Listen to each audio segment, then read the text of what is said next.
Hey, everybody, and welcome to yet another edition of Seductive Poison the Resurgence. It's going to be a triple threat review show because I'm lazy like that. And sometimes these are easier to do than trying to come up with a theme for other things. Hey, Blissful, thank you so much for the birthday wishes. I know I've got a couple of messages from you. Um, and I will, trust me, I will get back to you on that. Um, so I may have Chris on here with me. If not, I'll go it alone. He was going to try to get his phone charged so he could be on here with me because his son has got the laptop today. And he's down at his grandma's house. Chris can't use the laptop, so he's restricted to using his phone. So we'll see if he is able to join me or not. And actually, that's a message right now. So Chris says to give him 10 or 15 minutes and he'll be on here. So I can hopefully BS that long. Whoa, we jumped up to 7 people. But the movies me and Chris are going to be talking about when he is able to get on here will be Butcher Baker, Nightmare Maker, um, Candyman, and Cannibal Ferox. Hey Darren, thank you for more birthday wishes. I tell you, when you get this many birthday wishes, and most of the time I feel like an insignificant nobody pretty much. Um, when everybody was giving me birthday wishes on Facebook and you're doing that on here, it really humbles a person. It really, really does. And I want to thank each and every one of you for taking time out of your day to wish me a happy birthday, whether you're doing it on here, or you did it on Facebook, or you sent me a message, or you did, two or three of those things. Because I'm pretty sure Darren wished me a happy birthday on Facebook as well. Um, well, I would like to say that it was a fantastic birthday. And as far as birthdays go, it was. However, I was sick today. Those of you that were watching the Apples and Oranges stream last night with me and Chris, where we were talking about sleepaway camp versus return to sleepaway camp, I was feeling poorly by the end of it. I mean, we did go on for over 3 hours and it was a fun time. We talked about everything but the kitchen sink, basically. I mean, we talked about sleepaway camp, return to sleepaway camp, but we also talked about some other things as we always like to do. So I'm still not 100%. I did have to take off from work today. But because I was feeling a little bit better this afternoon, I was feeling creative. Okay. So this shirt you guys have seen, this is the I Love Robert England shirt that I made a while back. So Steve told me that I should put something on the back of my particular shirts in order to advertise the shop. Like he said, you could say, like this shirt, visit deaditesondeck.com, something like that. Then Chris came up with an idea of like having, those old army posters where Uncle Sam was saying, I want you for the U.S. Army. They were those old recruitment posters. So I did a little AI finagling and I was able to. Sorry, my voice is going in and out too. Hey, TJ, thank you for the birthday emojis there. Um, but I just lost my whole train of thought there.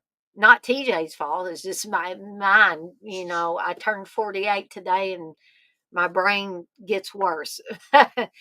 um, okay. So I wanted to, combine those two thoughts into an advertisement for the back of this shirt.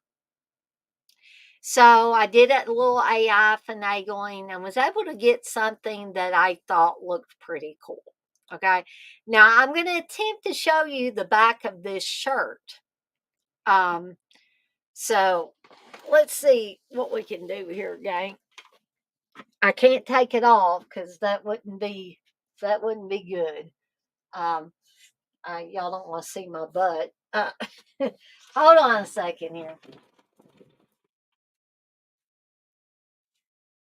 Oh, can everybody see that or see it pretty well?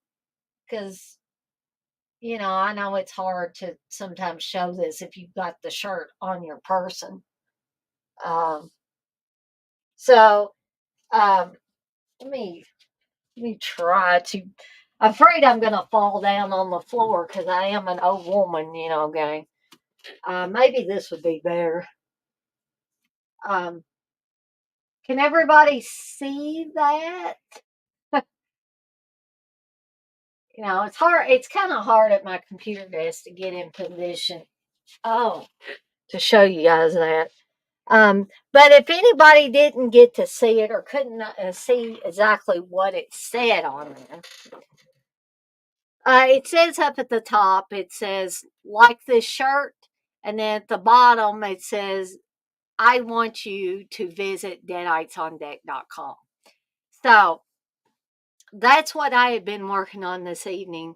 The first one, I put a design on the back of each of my Robert England shirts. This one and the Scooby Doo horror mashup.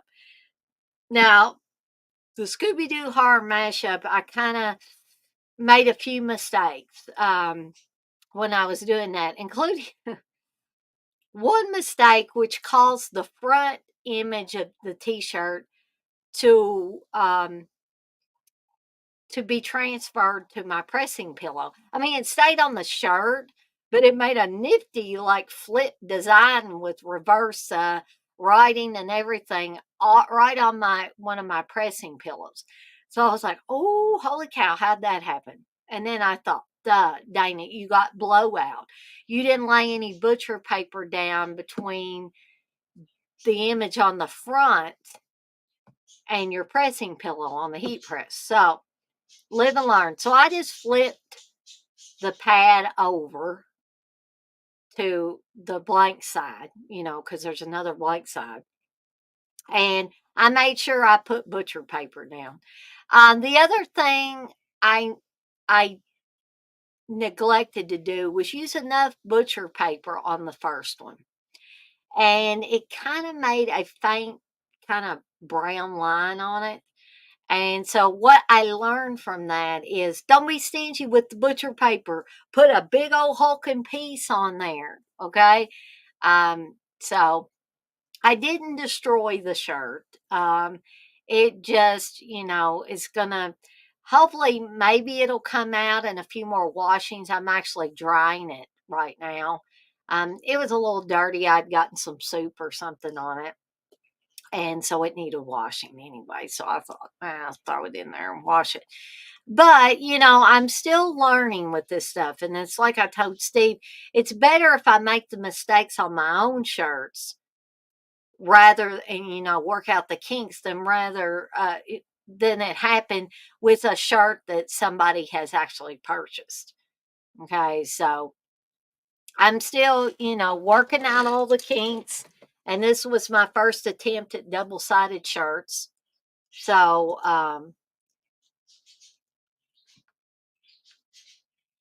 if anybody wants me to attempt to show that again at a later time, I'll be glad to. Um, but what I can do, if I can find them,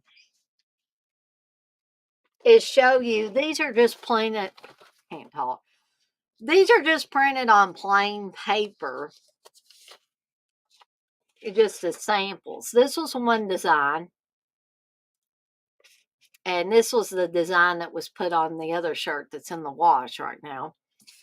And then this is the design on the back of this shirt that I just showed you. And you can see it says, like this shirt, I want you to visit deaditesondeck.com.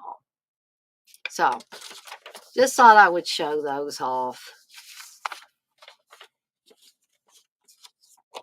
And the favorite design, like I like this design the best. Chris liked this design the best. Steve did.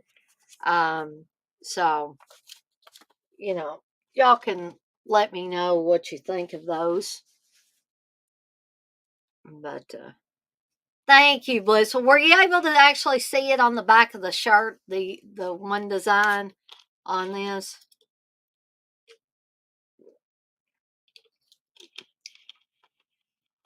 Oh, thank you, TJ. TJ says, here's an old vid of Robert England talking about his idea for a Freddy prequel. Well, that is one of the best Christmas birthday presents I could ever get, TJ. So, but something else I noticed when I repressed this shirt to put the image on the back, it made this image really pop. I don't know if like heating it up again did that, or the fact that I put that sublimation spray on the back of this, maybe it made this brighter too. I don't know, but that was a cool side effect, I think, of that. So also I'm expecting a package. And I'm going to be, but it's after 8 and I haven't got a notification that it's arrived yet. So allow me to, I see Chris is waiting in the wings there. So I'm going to add him real quick here in just a second. I don't understand why this hasn't been delivered yet. I'm going to be upset if it was out for delivery all day today and it's still, not here. And I'm figuring what they're going to do is say, "Oops, I'm sorry. We couldn't deliver it today." Because that's the way our mail does. They want to, like, do. Oh, well, now it says it was delivered. Okay. So I'm going to get me and Chris started here in a little bit. And then I may step away and I can do a cool unboxing for you guys. Well, some of you guys and gals might not think it's cool, but blissful. It wasn't your fault that I got sick. You say I sang her happy birthday and then she comes on saying she was sick. No, that's not what it was. But because Chris is being so patient, I'm going to go ahead and add him real quick here. Hey, Chris. Hey, Dana. Happy birthday. Thank you. I appreciate all the birthday wishes. Everybody's been uh, inundating me with birthday wishes, and I'm loving it. But you ever think you might not be worthy of all these birthday wishes? I was talking about it being very humbling. Oh, you're always worthy, Dana. Don't ever doubt yourself on your worth. Even Mr. Kevin Tenney sent me a He birthday. did. I've seen that. That's so cool. Kevin Tenney is one of the coolest guys out there. If you've He never is. met He's him, really nice. I would say go up and meet him, because when Steve and I met him a few years back, he was just so cool, just really I've receptive. never got to meet him, unfortunately. I've been wanting to meet him for several years. I've just not, been able to go to a show that he's actually been at. So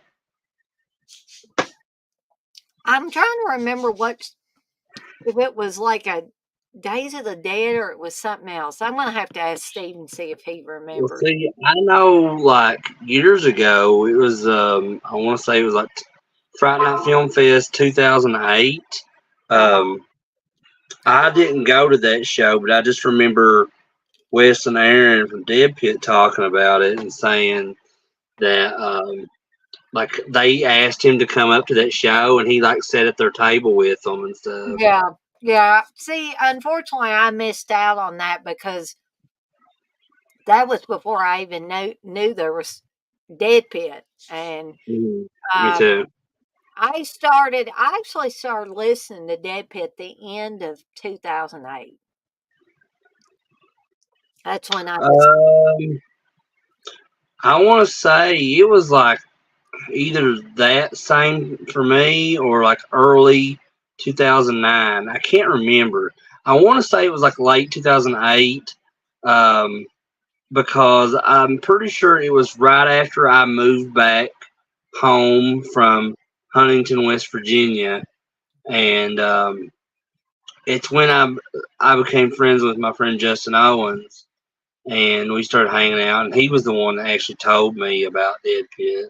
So it was around, like I said, late 2008, early 2009 when I first, found out what Dead Pit was. So me and you was probably around the same time then. Right. Yeah. So, guys and gals, I'm sorry I'm eating a peanut butter sandwich, but I had soup earlier, but I was afraid that my blood sugar might drop or something if I didn't get Hmm. a few more carbs in there. So, Well, you don't want that. no, So. we don't. You do not want to see Dana in the middle of a severe low blood sugar. It would be scary. So, So I don't know if you mentioned it yet or not, but not only is it your birthday, Dana, but it's also Robert England's birthday and Darcy the mail girl from the last drive-in's birthday. I had not mentioned that, but I think it warrants mentioning. And I heard that Robert England is 77 today. 77. That's crazy because for that age, he gets around really well, and he's really active. And my dad is 69, and my dad is still pretty active. I mean, he's full of energy. He's like a. Sometimes you get my dad like going on a subject or something, like we're talking about movies or whatever it may be.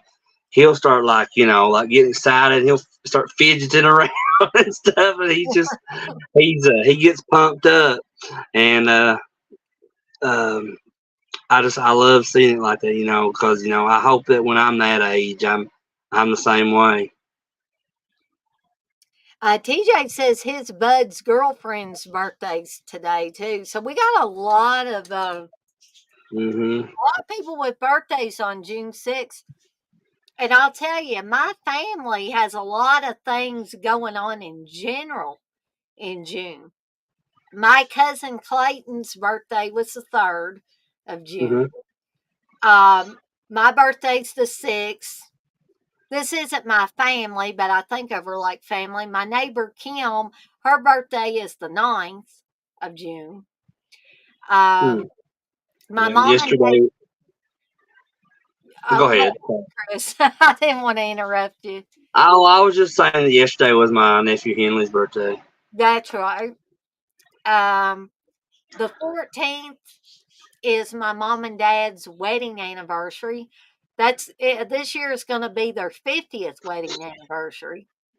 Uh, I want to say it was maybe it was this past Saturday or the Saturday before that. One was Candace's parents' anniversary, right.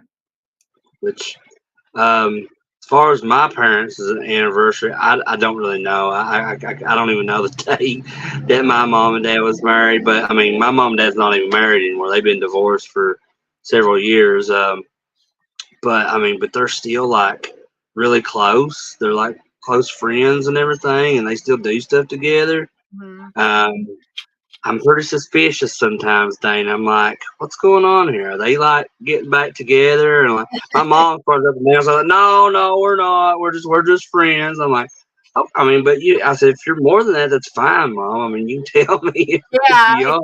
I'm a big boy. I can take it.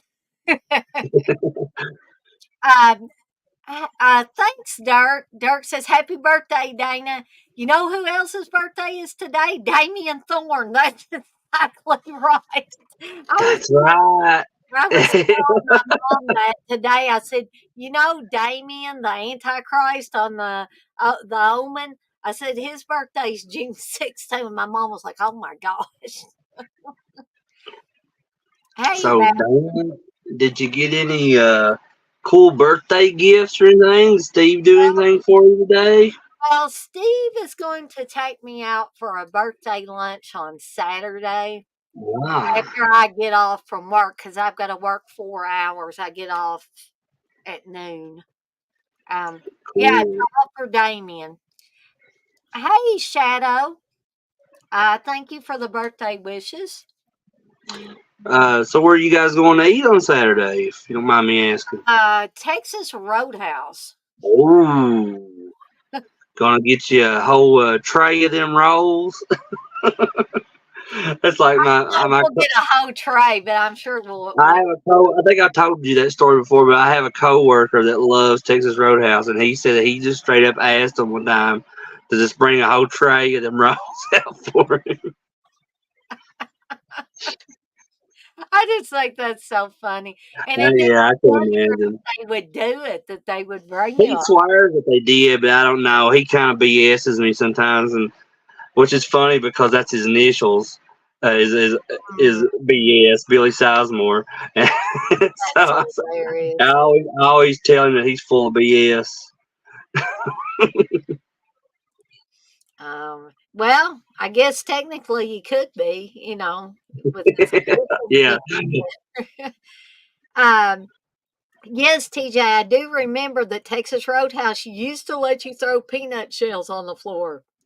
Damn jerks and their peanut allergies. Um, I know that the last time I went to Texas Roadhouse, which was last year in Indianapolis, because it was right after Noah won that costume contest at Horror Hound last year. We like right after we left right after the contest and went to go eat because we were all starving. So we decided to go to Texas Roadhouse. And I remember them having like peanuts on the table, and there was like shells all over the floor.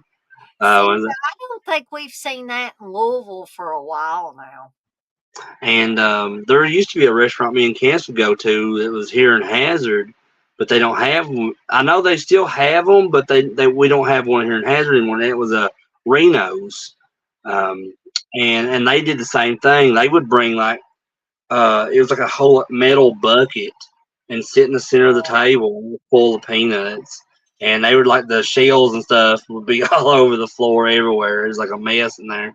I always used to say when you could do that around here that I pity whoever has to go around and clean up all this Yeah, trash. they just what if that was somebody they just had that was their main position and they were just like the peanut cleaner guy. They That's like probably did have to have somebody that was that was they probably did other things, but that was like the big thing. that'd be awesome. That was just their that was their sole position. That's all they had to do was just go and like, all right, they'd be like somebody snapped their finger like peanut guy, come on. I got too many peanut shells under my feet. That'd be funny. Oh, I'm sure there'd be somebody griping and complaining. There's people griping and complaining about everything under the sun. TJ says nut cleaning ain't a job I want. Um, that sounds bad, but there's a They mean it. you said speaking of complaining, I read something really interesting earlier. I mean, it's not really related to anything we're talking about tonight or anything, but Robert Pattinson that played Edward in the Twilight movies.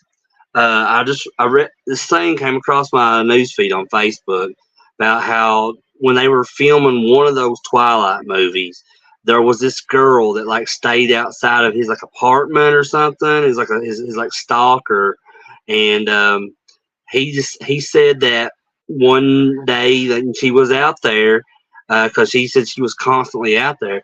He said that he just decided to go up to her and ask her to go to dinner with him. And he said that he was just going to show her, his true self. He was going to be genuine with her. And instead of just like, what he did was when he took her out to dinner, he just complained about all of his like personal problems at the time and was telling everything about his life. And like, he said after that, like he never saw her again. She never stayed outside his There's no way to apartment. get rid of people's So complaints. obviously so, I guess. Dirk says we have crawdaddy shacks with shells spilling off of the table all over the place. Oh So, man, that sounds good. Well, um, he's in Louisiana, so of course he has crawdaddy shacks. They're probably everywhere down there. yep, Dirk's in good old Louisiana, which, no offense, Dirk, I don't think I'd want to live permanently in Louisiana, but I would like to visit there. There's things I want Oh to see there. man, it's awesome because that's where me and Candace went on our honeymoon. We went to New Orleans, and then some spots in Baton Rouge too. Like that's where that Myrtle's Plantation is, where we took that tour.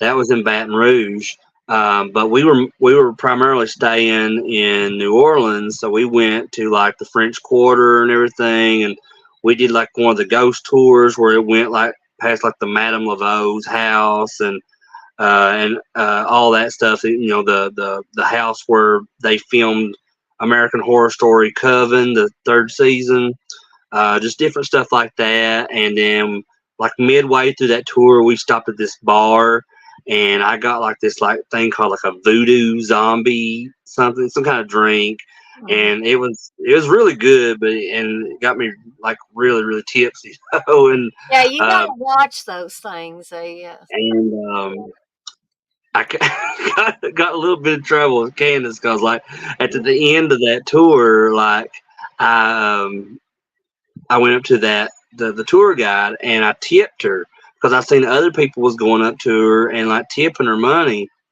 And then I said I went up there and I gave her some money on my wallet and Candace said, "How much did you tip her?" I think like $20 or something. And I looked in my wallet and I had gave her the 50 that was in my wallet. So, and I knew that lady was like very like happy and she's very thankful for what I gave her. But I was like, oh, I gave her $50. I bet you were in Dutch with Candace And after she's that. like, you gave her $50. I was like, and then like, but afterwards, Candace was like, well, it was a really good tour. She probably deserved that, you know. I said, yeah. So we just kind of we had to look at it in a positive light. Oh man, Batman says McDonald's is trying to kill me. They made all of us stay and clean the whole restaurant, top to bottom, for like an inspection. Batman. Oh man, that sucks.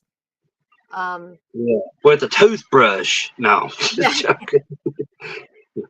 TJ says Full jacket. TJ says he wants to go to New Orleans one day before he's old.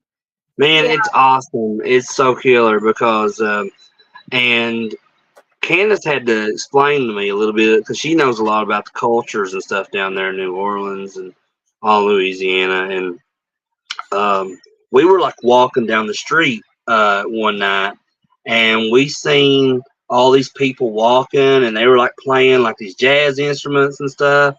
And Candace was like, "Oh, they're having a funeral." I said, "Huh?" And she's like, "Yeah, that's a New Orleans funeral. It's like when they play music and stuff, and Yeah. it's like a celebration of life type thing for them." And I was like, "Oh, that's really cool, actually." Um, but yeah, I love it down there. I mean, I would love to go back sometime. Yeah, definitely I would like to go there before I die. Uh, I don't want to be dead and then they ship my body there or anything. I want to Well, come alive. you gotta like you. I'm telling you, Dana, if you go, because me and Candace have talked about it several times with you, you have to try gator meat down there I when you will. go. I'll definitely do It's, that.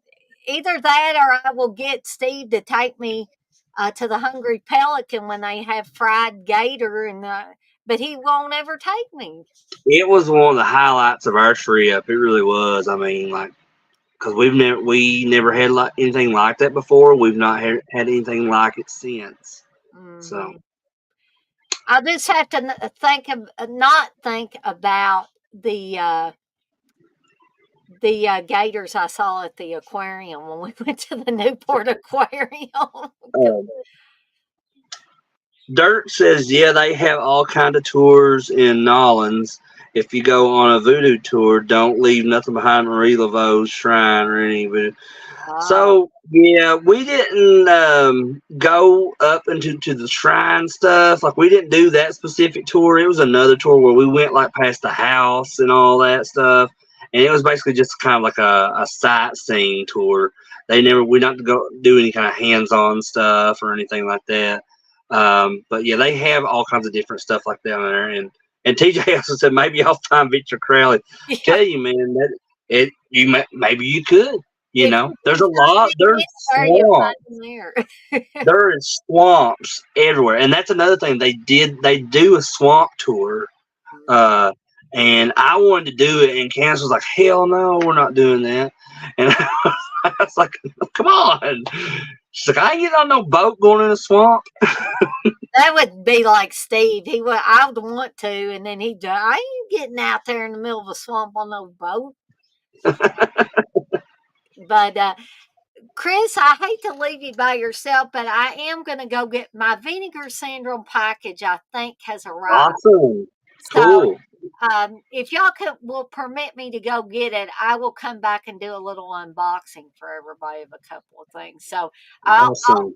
I'll leave you in Chris's capable hands, and I'll be right back. All right, so let's see what's going on in chat. Super Batman Nerd said, "I'm gonna be like Private Gomer Pyle from Full Metal Jacket." Oh, you're talking about where you're having to do the cleaning at McDonald's and everything. Yeah, just hope that the other employees don't gang up on you with a pillowcase full of bars of soap. That would suck, man. um, let's see. Dirk, you said blackened alligator tail is the truth. Ooh, man, that does sound pretty good. I would definitely try that. I'm pretty open with a lot of stuff like that. But I won't say I'm open to all types of food. I mean, like there's certain things that I will not absolutely eat. And it's like basic stuff too, like mustard and onions and relish and stupid stuff like, um, you know, I don't know. There's all kinds of different stuff I want, but mustard is like one of the main things that I will not eat. And Candace is like, "What's wrong with you? Why don't you like mustard?" I said, "Well, I don't hate all mustard. It's just like regular mustard. There's something about the taste of it I can't stand." And but I like honey mustard and Dijon mustard.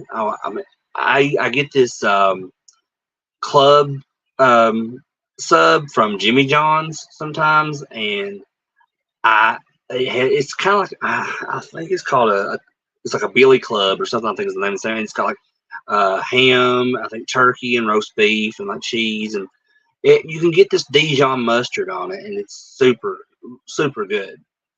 And I can't eat it without that. It's just like it's awesome.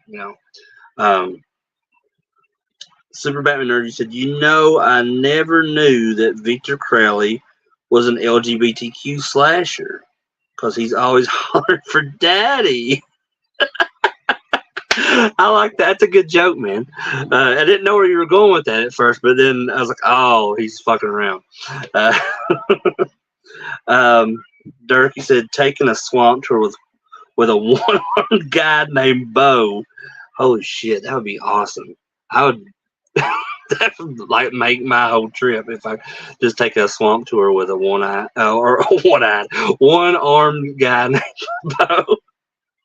That'd be even killer if he had one eye as well. But yeah, so what else is going on with everybody tonight in chat? Dirk, TJ, you got anything new going here lately with your guys' channels? Hey, I tried to keep them occupied while you were gone. So was that Keep did you get your everybody in line, Chris. yeah, I had to keep them all in a straight line. Do you make them walk a straight line Like too? you get out of line, you get to the back of the line. It's VIPs only. No, I don't know what I'm talking about. But I did go ahead and get that because it's a little cumbersome sometimes getting these vinegar syndrome boxes open. So I went on before I came back on here and got it open at least. So we won't spend too much time screwing around while I try to get the box open. But let's see what we got in here. Well, I know what's in here, but you guys don't. So, Yeah, we know. so what What's in do the box? What's in the box, Dana? box? Okay, so I got two things. And Steve was like, "Why couldn't you wait on that?" Well, because I couldn't, Steve. That's wrong. Um, Because Steve, listen, when you're passionate about something, you got to run for it, man. That's just how it works. so what? The first thing I got. This is Little Darlings. This is the 4K of Little Darlings, and I don't know how many of y'all have seen Little Darlings. It is not a horror film. It has Christy McNichol, who's the Hmm. sister of Jimmy McNichol, who we're going to talk about when we get to Butcher Baker Nightmare Maker tonight. And it also has Tatum O'Neal on it. And basically, it's one of those girls go to camp and they compete to see who can lose their virginity first. I mean, that essentially is the story of this. Okay. So, I That's a mean, competition right there. I like it. I mean, really, in all reality, it's a lot more innocent than a lot of other films that may have come after it, or maybe some that may have been just before it. Would you say it's more innocent or not as innocent as like Fast Times at Ridgemont High? I would say I feel like this one's more innocent than Fast Times at Okay. Ridgemont High. Yeah, not that Fast Times isn't a good film. I enjoy it, but this came out in 1980, and Fast Times came out in 82. So there was a couple of years between this one and Fast Times.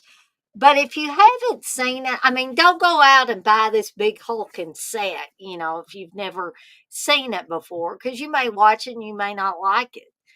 But if you can find a for free version to watch and you've never seen Little Darlings, I would recommend it. What So, year is that from, did you say? 1980. 1990. Okay. Cool. I'll check that out sometime.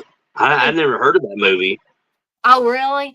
I didn't for a long time. And then I don't know really, I can't remember how I discovered it. Maybe I was searching on satellite because I was living with my parents still at that point in time.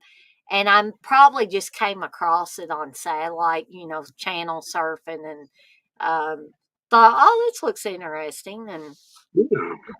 but I've done that with a lot of stuff, and I've come across stuff that same way in the past, and a lot of them end up being some of my favorite movies of that time period.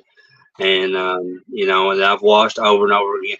And one of them is actually something I watched a couple days ago. It's one of my favorite comedies ever from the '90s, which is called "Can't Hardly Wait," and oh, it has Ethan Embry in it, Seth Green, it has Jennifer Love Hewitt.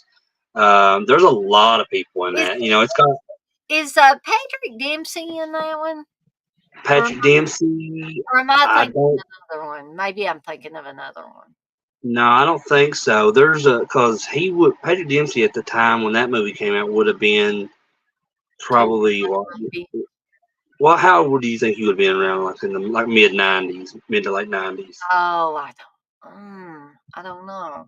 I highly if he is, I don't remember seeing him in it because like I said, majority of the cast is just like um, they're like supposed to be like teenagers graduating high school, but they're Hmm. more or less like in their like probably early 20s to mid 20s, like all the actors are in it. But yeah, I absolutely love that movie. Batman says that's an awesome movie. I believe Breckin Meyer is also in that one.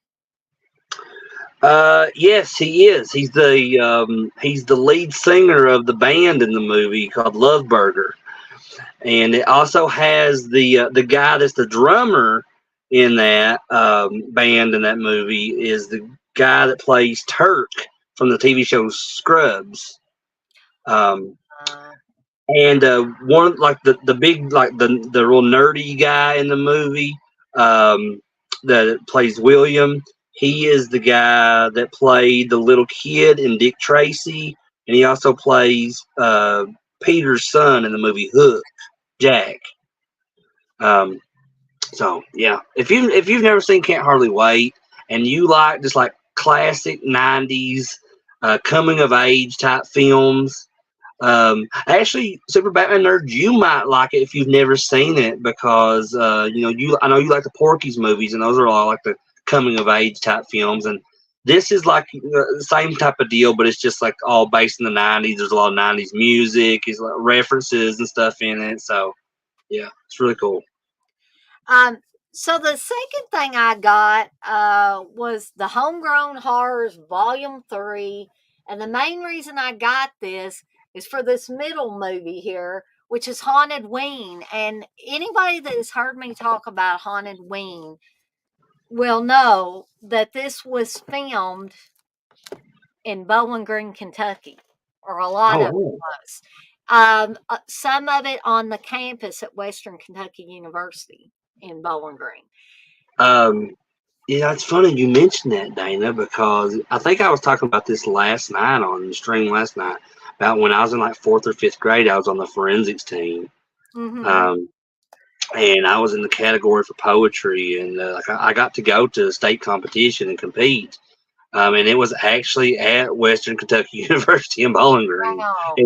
is where they had that competition, and I didn't do very well at state as I did in the regular like regional competitions and stuff. I remember that because, well, for one, I was super nervous because it was like at Western Kentucky University in Bowling Green. There was like tons and tons and tons of people there that was there like kind of watching me, and all these like the judges they had there were like just kind of like super professional and stern acting and stuff. And it wasn't nothing like how some of like the judges were in like in our regional area from where I was from and stuff, because they were kind of more like just depending on where you're from, I guess, in the country and wherever you're from in general, like people's personalities are kind of different, and they're so it's like if you see somebody from Western Kentucky meet somebody from Eastern Kentucky, it's almost like two totally different Yeah, people. You know what I mean?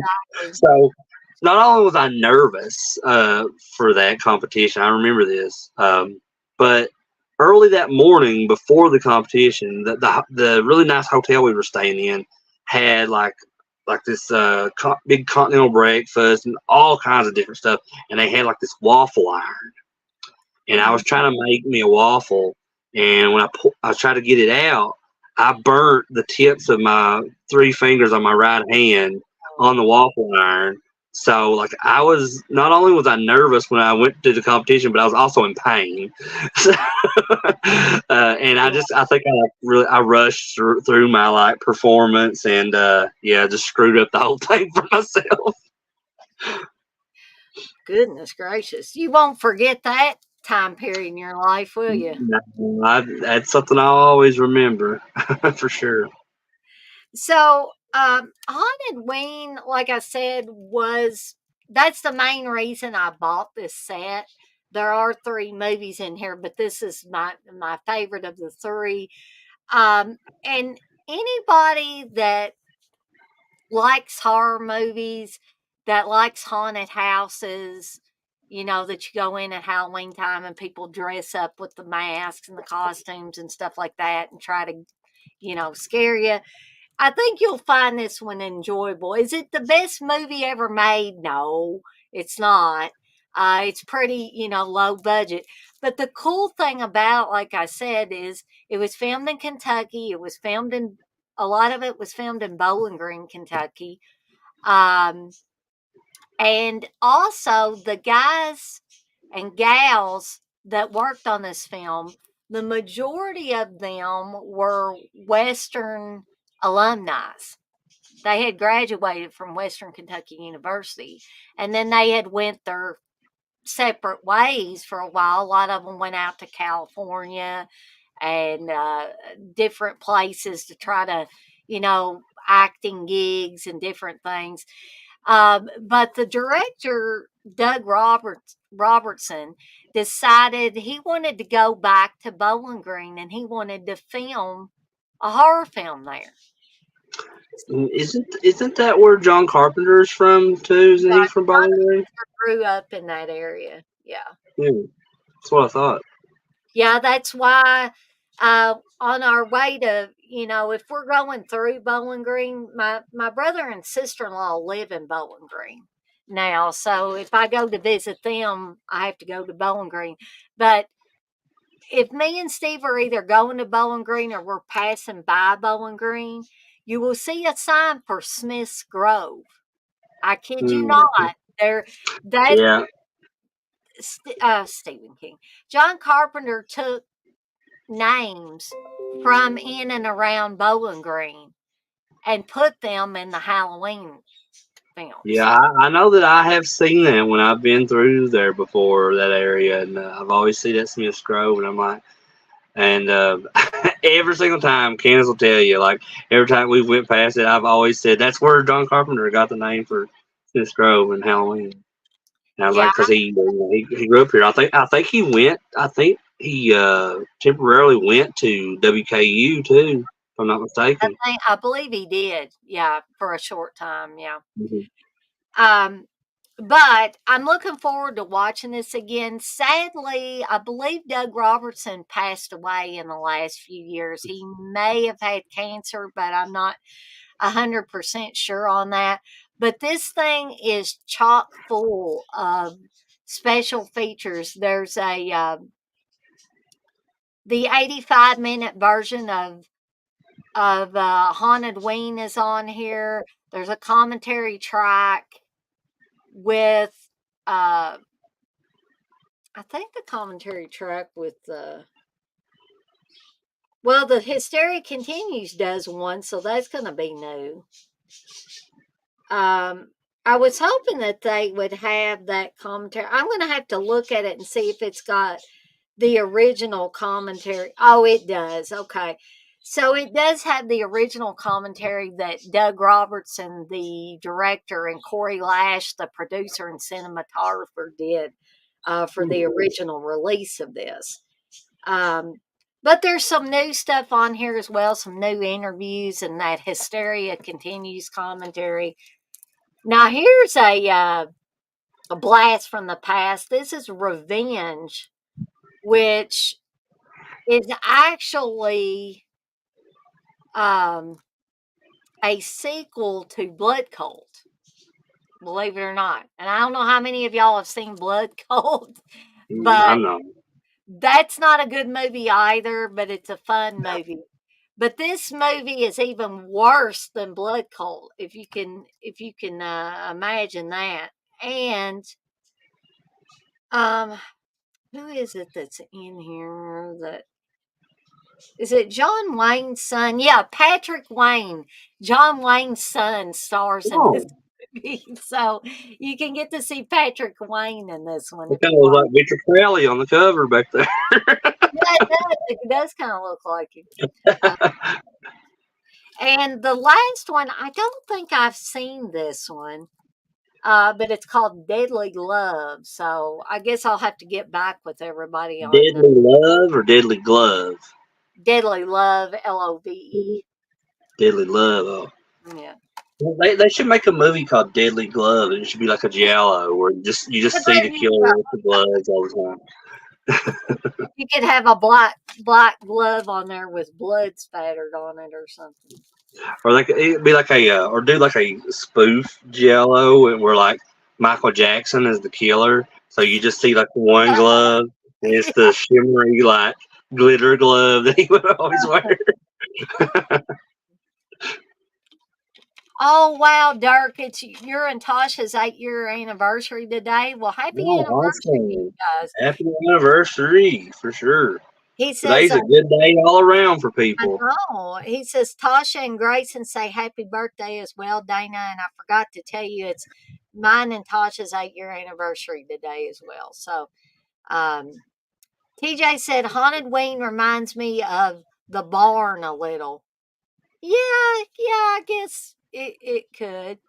Oh wow, TJ. No wonder TJ's so sassy because Blissful said TJ is sassy tonight. And TJ said I had 2 Valium today for my dental appointment.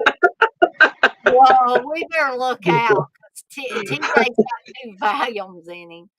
Um, let's see. I'm going to read through some of these messages in the chat, and then me and Chris are going to get to these movies.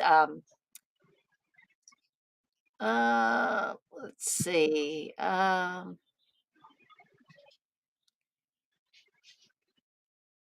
Let's. TJ said, "I'm still lazily not filming my YouTube content." Well, that's okay. You're Yeah, that's entitled. fine, man.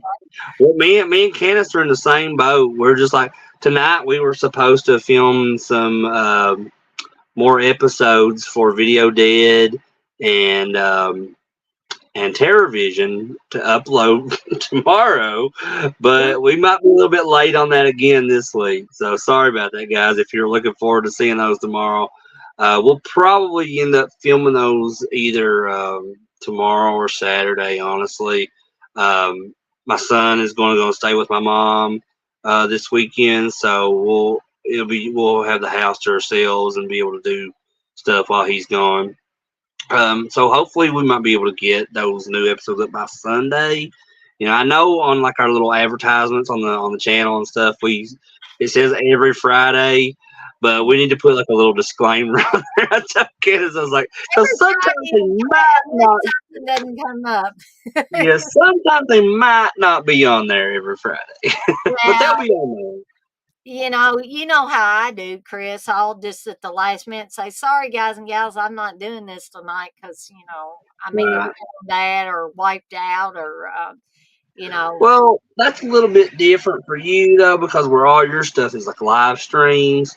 Because Mm. we've not really done any live streams yet. That don't mean that we won't. We may, but we do all our stuff like pre-recorded. Because I know Kenna, she loves doing like editing and stuff to the videos and adding little things to them and stuff. Batman says, "Damn, I must be a half zombie because after work I slowly stagger through the house." I've been known to do that, and I work from home, so I just have to Well, stagger back to the couch or something like that. yeah, I mean, I know you did too, Dana, but I took off work today because, well, I mean, not like I didn't plan on that, because about 3 or 4 in the morning, right down the road, there's a high school, and there's like power lines in front of the high school, and a tree fell on them. It was like 3 or 4 in the morning, and so it not everybody in through this area on this strip where we live. Um, it's like their power was out, and then so I was supposed to be at work at 9 this morning, and I just called in. I said, "Listen, my power's out, so I'm not going to be able to work." And I said, "But if it comes back on, I mean, I'll let you know, and then I can come log in." My supervisor was like, "Okay." So about between 10:30 and 10:45, my power came back on. I was like, "Yeah, it's back on." Then I was like, "Oh wait, I have to go to work." Shit. Um, so I kind of sit around for a few minutes. I was like, I don't really want to go to work. I was expecting my power to be a lot longer than that, but I just said, you know what, screw it, and I just I called my supervisor. I was like, I think I'm just going to take the day off. I mean, I know it'll count against me or whatever, but I never take off. So, Right. um, and she was fine with that. So yeah. Well, as long as they're fine with it, and you know, I wouldn't worry too much about Oh, I'm not. I've been there for over 5 years. If they ain't got rid of me yet, they ain't got no plans to. Mark says I got Joe of the Coffin tomorrow night with Brian Goes Blue. We got Your Occult Oh, Sunday. Yes, and it's my pick. That's right, Dirk. Nightmare. We're gonna be covering Nightmare or Nightmares in the Damaged Brain. And you saying me and Darren covering three Fulci's uh, Sunday evening.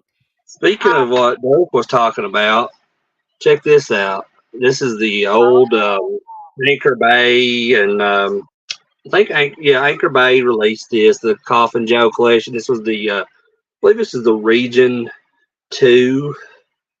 Yeah, it's Region 2 because it's even got the um, like the little globe with the 18 yeah. inside of it. And yeah, this has got like all of that Coffin Joe stuff on there, like the Steve at got midnight. Steve I'm got sorry. some newer. I was gonna say Steve got some newer Coffin Joe collection. Yeah, they did. They did a new release of those. I don't know what all's on it, but I know this has got pretty much everything. At midnight, I will take your soul. This night, I will possess your corpse. The strange world of Coffin Joe. The awakening of the beast. End of man. The strange hostel of naked pleasures. Hellish flesh. Hallucinations of a deranged mind, and the strange world of Mojica Marins. But yeah, that's a really cool. And I'm trying to think who did the artwork on this. I want to say it was like Gary Pullen, Ghoulish Gary Pullen or somebody, but Looks that's like his artwork on that. it's really cool. I like it. It actually it says it on the back here: artwork and design, Gary Pullen. Yeah, but yeah, I had to grab that and show that because of what Dirk was talking about. And Chris, I have to ask, how many times have you watched those films with Candace? I thought that might be the answer. Yeah, she has no interest. I'm not a big Coffin Joe fan either. Steve is, but I don't know. I've tried Well, to watch them, but I was actually new. These were new to me because I just watched some of these. I've not watched them all. I've only watched a few of them in the past year because this was a part of our friend James Roberts' collection. So once I acquired all his collection, this was in there, and I was like, "Oh, that's really cool." I said, "I've heard of the Coffin Joe movies, but I've never seen them." And but I've never had any kind of access to them either. But once I got these, I was like, man, those do like I was just really intrigued by the art and everything. I was like, and just everything surrounding that his career. So I was like, I'm gonna finally check these out. So I've watched a couple of them on there, and I'm into them. I mean, I like them. It's not something I would probably watch like a lot of times, like several like how we were talking about Sleepaway Camp last night. And I've seen Sleepaway Camp, I don't know how many times, but it's not something like that I'm going to sit down. It's going to be like a comfort movie for me or anything. right, yeah, like I Spit on Your Grave's not a comfort movie for me. Oh, absolutely not. It's just one of those morbid curiosity films, I like to call. Yep. TJ says, anybody ever get a film canister from Vinegar Syndrome? They still offer those for shipping stuff. I have never gotten one of those, TJ, I didn't ever. know. I've never ordered anything from Vinegar Syndrome. Um, I'm I'm too cheap sometimes, because Yeah, I I wait have for to pay more. I have to wait till these like big sales come along. I'm like, oh, 10, $15 Blu-rays. I'm down for that. There you go. Like today, I was at Walmart, and I don't know why I didn't get it. I was like, because it was really cool. They had the Lost Boys trilogy steelbook Blu-ray, and it was they had it on clearance for $14. And That's I don't know why I didn't pick it up. I mean, I wish I had now. It might be there when I go back tomorrow. yeah. I knew you were in Walmart because I was talking to Candace. We were sending messages back and forth, and she said Yeah, something about you were in Walmart. yeah. Uh, I had to go in there and pick up some essentials for the house. We were out of paper towels and garbage bags and stuff like that. So, but usually when I go in there by myself, Candace's like, hurry, go in there and get what we need and just hurry back out. I'm like, oh, okay, but I'll go like look at the electronics and the toys and stuff while I'm in there. You're as bad as I am, Chris. That's what Steve will sometimes send me in there to get a couple of things, and he'll say, "Now, now, hurry up in there and come back out," And I'll go in there and I'll say, "Woo," I'll see I that. can't help it. I'm like a kid, Dana. I'm I like, am too, you know. Uh, I noticed Dirk said I was 27 years young. Well, I wish. Dirk said Dana is 27 years young today, right, Dana? Oh, don't I wish I will never see the 20s ever again. I will never feel those 20s ever again. Um, but Dirk also says, I'm still waiting for my shipping notification. Dana got that homegrown volume 3 as well. Vinegar Syndrome always takes longer than for y'all. Well, I was not initially expecting this until Monday, but then all of a sudden it said it was going to be delivered today. mm. So that was a nice surprise for me. Oh my gosh, Dirk said Deadly Glove sounds like an O.J. Simpson documentary. Yeah, that would be a good one too.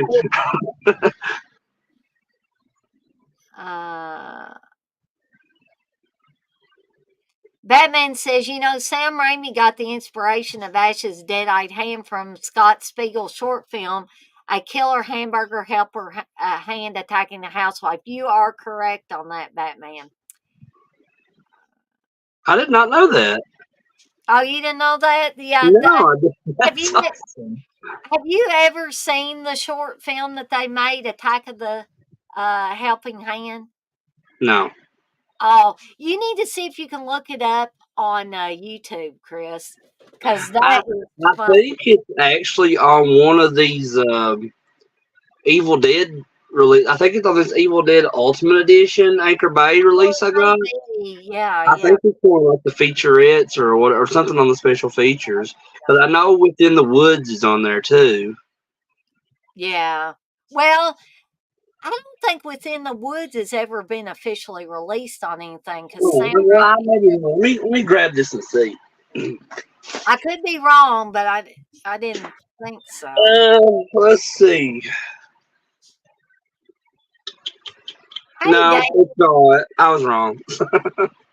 I wish they would put it out on something. They kept saying they were going to, but I think Sam Raimi doesn't want them to release it because of the quality. The quality's not up to snuff, but there are no good quality copies. No, but like somewhere in here, I don't know where it's at, but I have a bootleg of it I do that I too. bought from a convention years ago, and on that same DVD of that, there's also a like little like Q&A segment on there called "A Day with Bruce Campbell," and it's just like an old like Q&A. I guess he did at a convention like back in the I think you may late. have the same thing that I have because I have that too. I think. Oh, really? Yeah, Yeah, I got it at some convention years ago. but you'll get a migraine trying to watch Within the Woods. But I've done it more than once. So. But thank you, David, for wishing me a happy birthday. He says starting the string from the beginning, but just wanted to wish you a happy birthday, Dana. I appreciate all the birthday wishes. Um,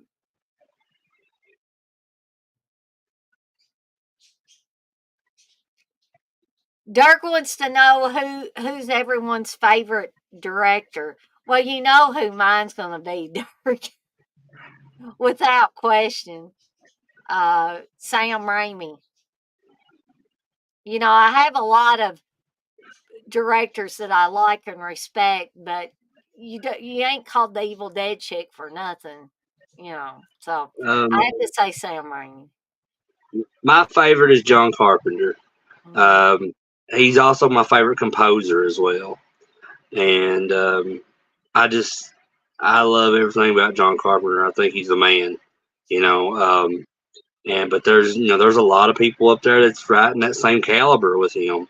Yeah, George Romero is probably my second favorite. But Carpenter, is and I know that Romero did some films that were not horror, like Night Riders, for example. But just with and both Romero and Carpenter both worked on like Stephen King projects too. So Yeah. there's a lot of like comparisons between those two, but Carpenter just I mean there it's just I don't know it's hard to explain for me but how much I but the thing John Carpenter's thing is it's in my top 5 favorite films of all time. Um, and then you got They Live, which Yeah. has Roddy Piper, and I'm a huge wrestling fan already. I'm a huge Piper fan, even before I had seen They Live. And then Christine's one of my favorite Stephen King stories. He did the film adaptation for that. And then just Halloween, that speaks for itself because it's just a classic. That kind of started that whole slasher craze. And just there's just and just like I said, I throw like his music stuff in there too, his work with where he composed a lot of it. So that kind of like plays into another reason why I ultimately choose him over Romero. But Uh, yeah, Carpenter's the man. Plus he's from Kentucky, so there you go. And Darren says Dirk knows Argento is the man. Now Argento's at the top of my list, but like I said, I am the Evil Dead chick. I got to go with Raimi. Um, but I would say that Sam Raimi is probably like he's probably third for me, right after Romero. so I guess we'll go ahead and get started talking about these movies now. Chris, are you familiar with all three of them, or maybe Yeah, just a couple of them? Okay. yeah, I know them all. It's actually Butcher Baker Nightmare Maker. I just seen probably within the last year because they did show it on the last drive-in. Yes, they Uh, did. so that was my first experience with that film. So I can't wait to hear Chris's thoughts on this movie, which we're going to be covering it first. So since Chris is my guest tonight, um, I'm going to let him start with talking about Butcher Baker Nightmare Maker, and I'll wait Okay. and talk about Um, it after. so I mean, it's very strange. So I mean, like, but just because it's strange doesn't mean it's bad. Right. I enjoyed that movie, and I think the most interesting thing about the film to me was the aunt Cheryl. Um, and it's funny because like she's listed as her name was Cheryl Roberts. So my my wrestling fan brain immediately went to Jake the Snake Roberts, whose wife's name is Cheryl Roberts. Yeah. Um, and I was like, oh wow! I wonder if that was because that movie kind of came around. What was it? The early '80s when Mm, Butcher Baker Nightmare Maker came out. yeah. So I doubt that it was like a thing that they took from like Jake Roberts' wife because she did play into some of his wrestling storylines later on when he was like feuding with a guy named Rick Rude, Ravishing Rick Rude. Because Ravishing Rick Rude would like wear he would make these tights and they would have like different stuff like airbrushed on his tights, and there was one part when he was feuding with Jake Roberts where he had a picture of Jake Roberts' wife airbrushed where like his crotch was on the tights. But I'm getting off the topic here. We're not talking about wrestling. Okay. But this movie is so like I can't remember the guy's name in the movie, but I know he's like trying to go off to college, and he's going to stay with like his aunt Cheryl and everything, who's deranged acting, and he's like has this girlfriend. I think her name was like Julie or something, Mm, and but like the aunt is like trying to prevent him from being with her or like going to college or any of this stuff, and I don't know. It's just it's really bizarre, Dana. Like I said, I don't want to give too much bizarre, away. bizarre's a good way to put it. if you've not seen it, like I suggest watching it because like it is bizarre, but I liked it. I did. I really enjoyed the movie, and you know, it's something you just kind of have to see to understand why I think it's bizarre.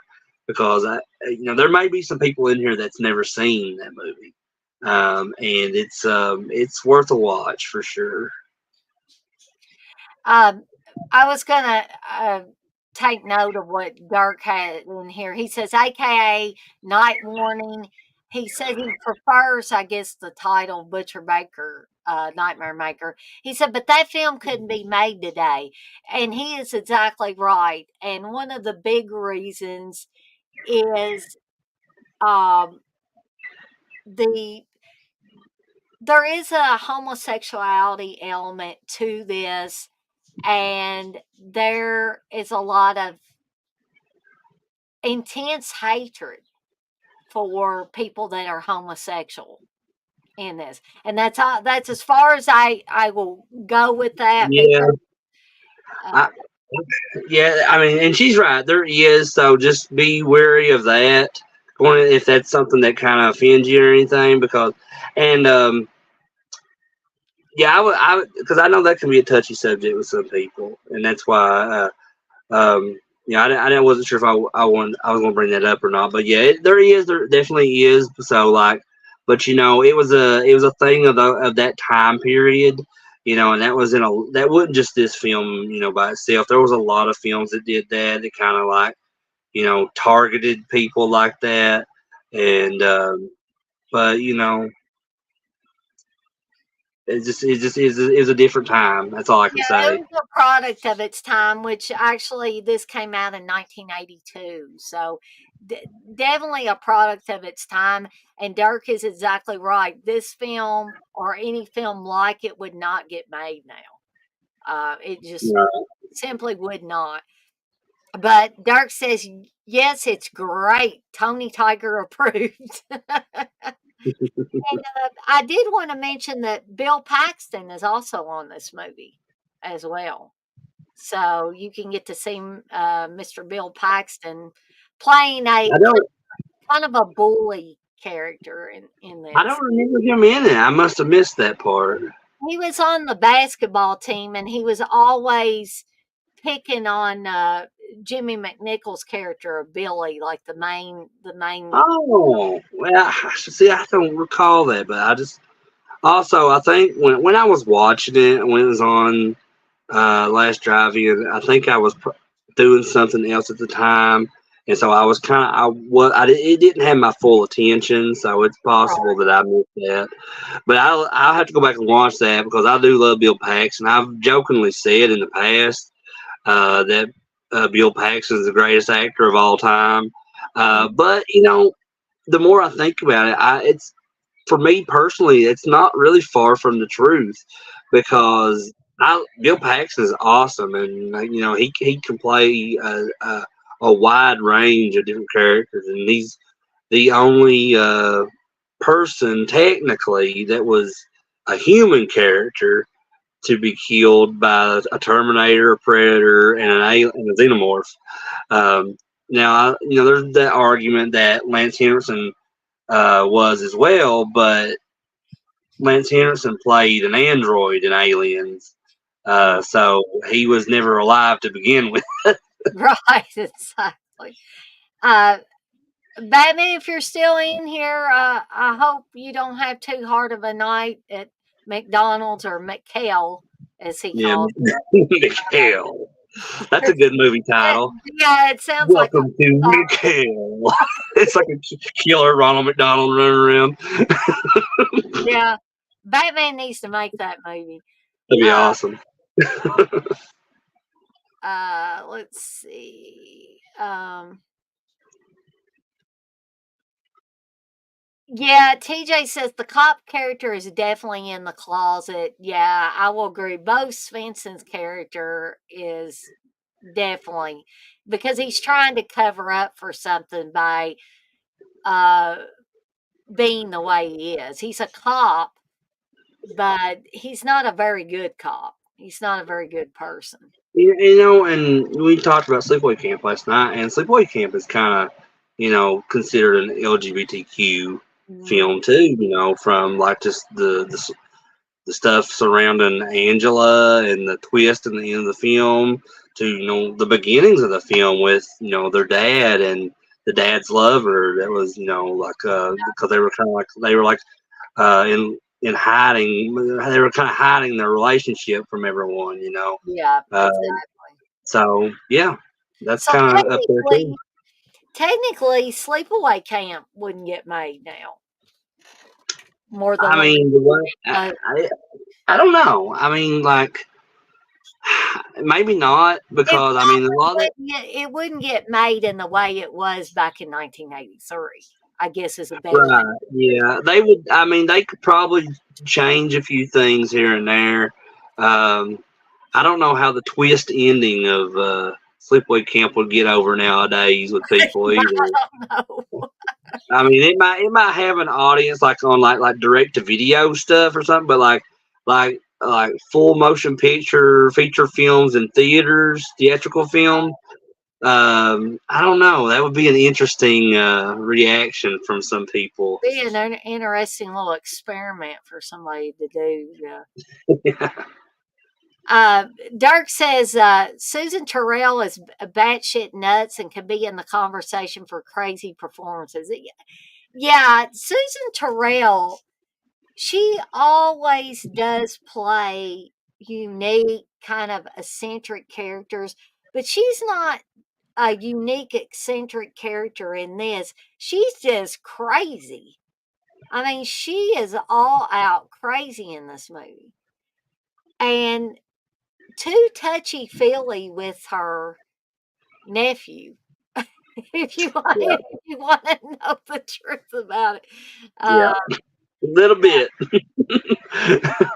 and she almost acts as if she's his girlfriend instead of his aunt, Yeah, and it's very, and she's jealous of anybody, yeah. any She other didn't want his girl that just girlfriend coming in there. He didn't. She didn't want him fooling with her or any of that stuff. So it was like, yeah, you get that vibe from her throughout the film. Like she's jealous of everyone. She don't want anybody, do anything with her nephew. She don't want him going. She don't want him going to college and being away from her or any of that stuff.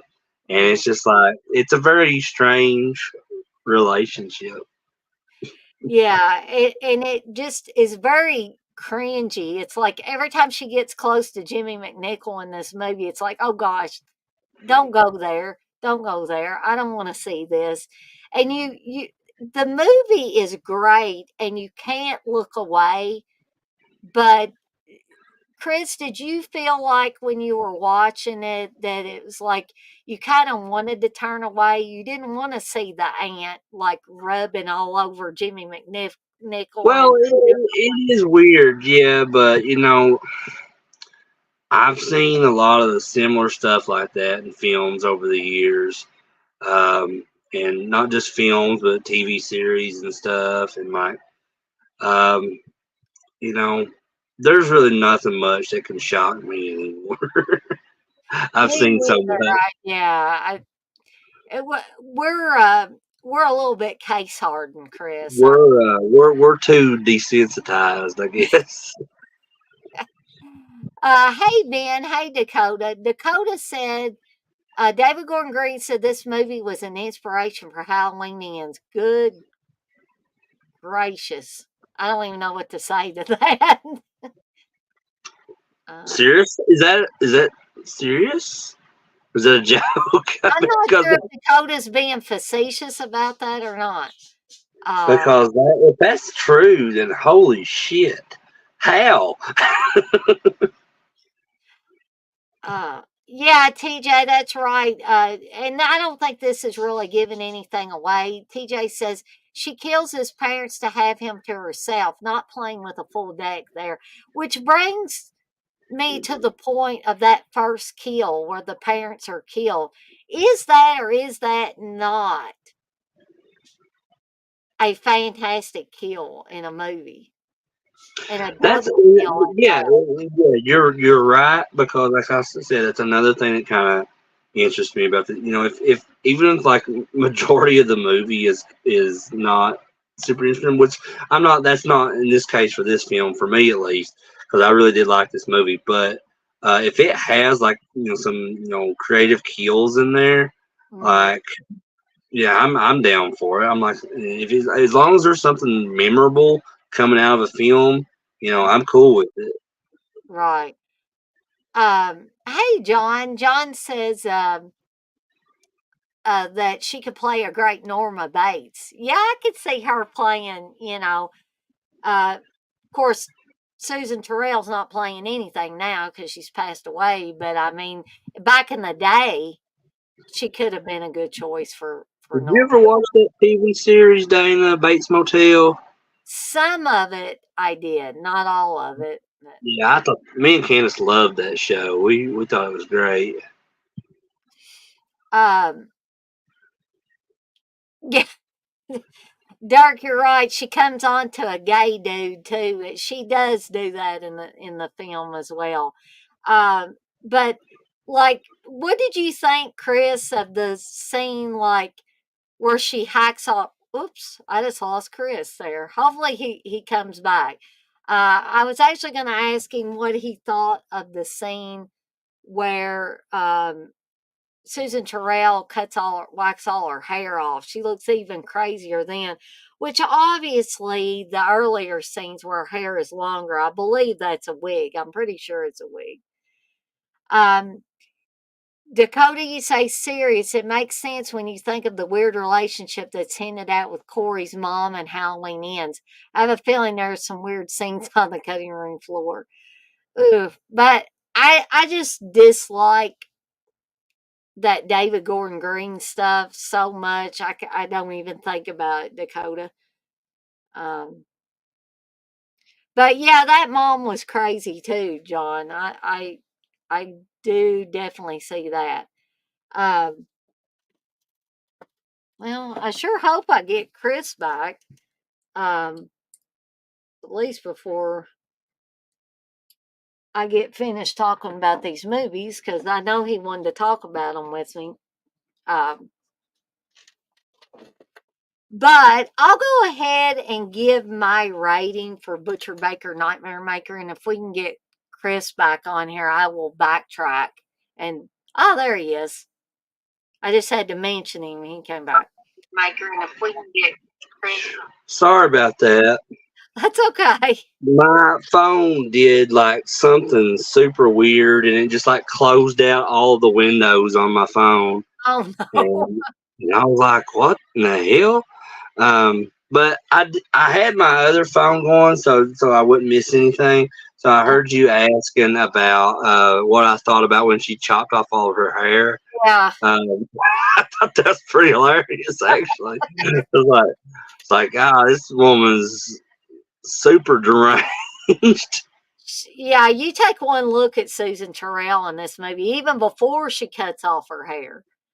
And you're saying deranged, deranged, deranged. That woman's crazy. Um, if you looked at her sideways or, in not the right manner, she'd probably take a machete to you or something. She'd go all Jason Voorhees on you.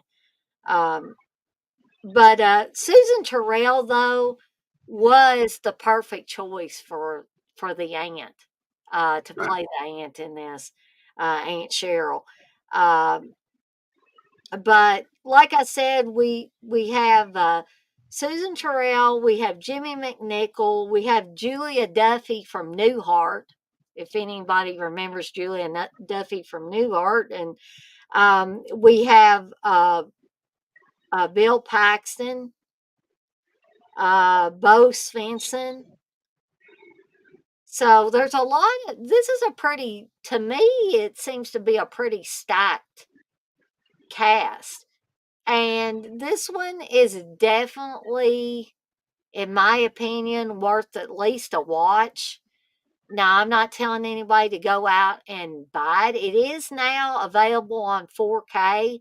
I haven't purchased the 4K yet, but I will definitely be doing so soon. I believe Steve got me this. I think he got the DVD. He got me the Blu-ray. He's probably saying, "Hell, Dana, I'm not getting you the 4K now. You're on your own with that one, probably." I bought you 2 different copies of that. Um, TJ, you say, is it me or was Terrell weirdly sexy? Is that the volume talking, TJ? Just wonder. I don't know, man. If you say so. Dirk says, I bet she was a Hellcat, TJ. She may have been. She may have been. Mayor says he loves Susan Terrell and Crybaby. Susan Terrell was in a lot of stuff, actually. I've never seen Crybaby. Um, honestly, I'm not a big John Waters guy. Yeah, there's not a lot of people that are big John Waters fan. I kind of pick and choose my John Waters films, but he's not a guy that I like to watch a lot. Yeah, I have some friends that are really into John Waters, like Nathan Hanneman that runs Horror Hound. His wife Jessica, she's a big John Waters fan. She's even had dinner with him, like I think on several different occasions. But yeah, I know she likes like Crybaby. I think like Pink Flamingos, I think it's called, and Yeah. some other stuff like that. What didn't John Waters do this one movie? That I think like not what was her name? The what's the chick's name that's in the Hellboy movies? Um, Mm, trying to anyway, find. like there's a movie John Waters where she's like in it and she has like really huge boobs and stuff and I want it's called like Dirty something or Shameful something Shameful. I don't know. Like I said, I'm not very well versed on John Waters stuff, but I just know that I've seen stuff in past. Talking about Divine, are you? No, that's the person from Pink Flamingos. Right. This is like a I can't think of what her name is, but oh yeah, TJ says Serial Mom. I forget that Yeah. that was a John Waters movie. Now I do like Serial Mom. That's one I have seen that I did like of his stuff, but most of his stuff, like he has a little cameo in Seed of Chucky, which is like Yeah. that movie's stupid. And I think he like if you've seen the new Chucky TV series, he has a part in it as well, but it's a completely different like part from what he was in Seed of Chucky, of course, because if you've seen Seed of Chucky, you know what happens to John Waters in that movie. Yeah. Which is I mean, as much as I don't care for Seed of Chucky, that is a really cool death scene that John Waters has in that movie. Yeah. Dark says, what about Pecker? I don't Oh, think. the movie with Edward Furlong. Yeah, I know that. Candace has talked about that movie. I've never seen it, but she said she watched it a long time. Now, Candace, she's not really a John Waters fan per se, but she's seen several. She's seen Serial Mom. She's seen Crybaby. She's seen Pecker. Um, a bunch of other stuff. Chris Mayer says Selma Blair is the woman. Selma Blair, yes, and she's in a movie that John Waters did where she's like a hooker or a stripper or something, but she's got like humongous boobs in it. Like she's got like I guess it's some kind of huge prosthetic thing she's got on. She's wearing in the movie, but like I think it's called like a Dirty Shame or something like that. Because I just remember she's on the cover and she's like standing there, but. It's always interesting to me. I was like, damn, that's Selma Blair, and but I've never seen it. So, TJ, you're right. John Waters does do an audio commentary on Christmas Evil. He most certainly does. Ben, you say y'all should do a Pink Flamingos watch along. Well, I'd have to find a copy of that movie because I'm open to it. I mean, I've never seen it, but like I said, I'm not like super interested either. But but I'll give it a shot. Chris will give lots of things a shot. It doesn't mean he'll go back and watch them again, but he might do Yeah. a watch along with me. Uh, but Chris, is there any closing thoughts before we give our review of Butcher Baker Nightmare Maker you want to bring up? No, not really. Other than I mean, because honestly, I just didn't have a lot prepared to talk about on this because I have seen it, but I've only seen it once, and it was like when Right. they showed the last drive-in, and like I said earlier, it didn't have my full attention at the time, so maybe I can watch it again and give you a better like review of it or whatever. Okay. Well, I'm going to go ahead and give my review on it, or my rating rather. Um, and I'm going to give it 4 deadites out of 5. I think it's, worthy of 4 deadites out of 5.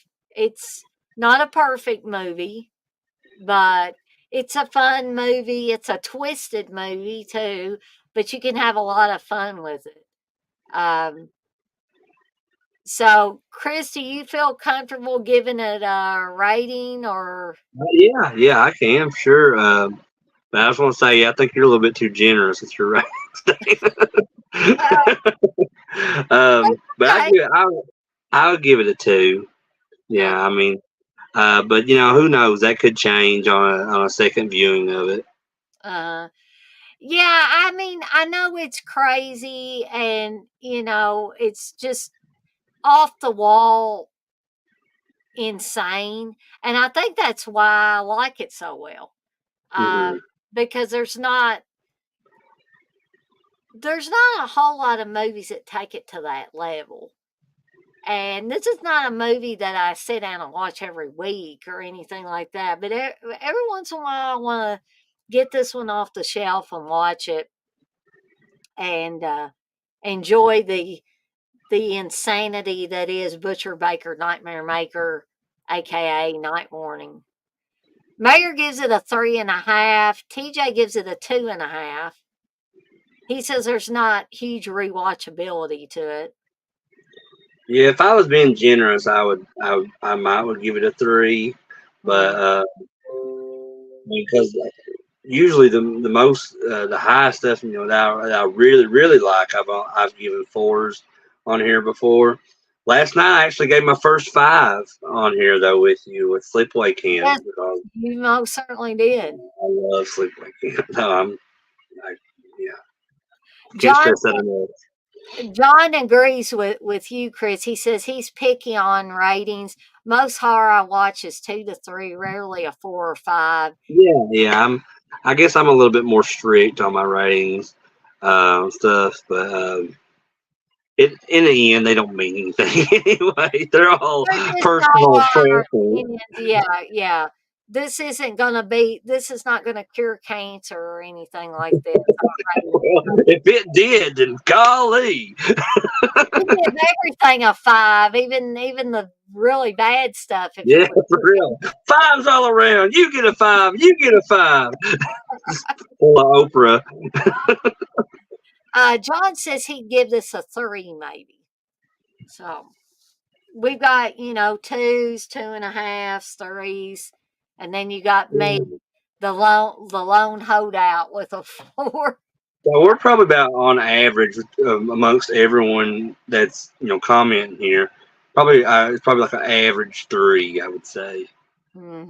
Yeah, I'd say so. So moving on to probably what a lot of people consider a lot better film, and that is Candyman with Mr. Tony Todd.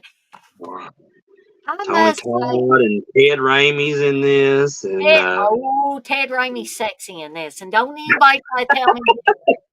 Even in the small part he's in, I'm like, ooh, baby. Yeah, show me it's that. got Virginia Madsen, and is she related to Michael Madsen? I don't know. That's a good question, though. Does anybody know if Virginia Madsen's Yeah, related to if Michael anybody Madsen? knows, let me know. But yeah, I love CandyMan. I mean, and it's the first slasher that I can think of where the slasher is an African American man, or Yeah. just an African American in general.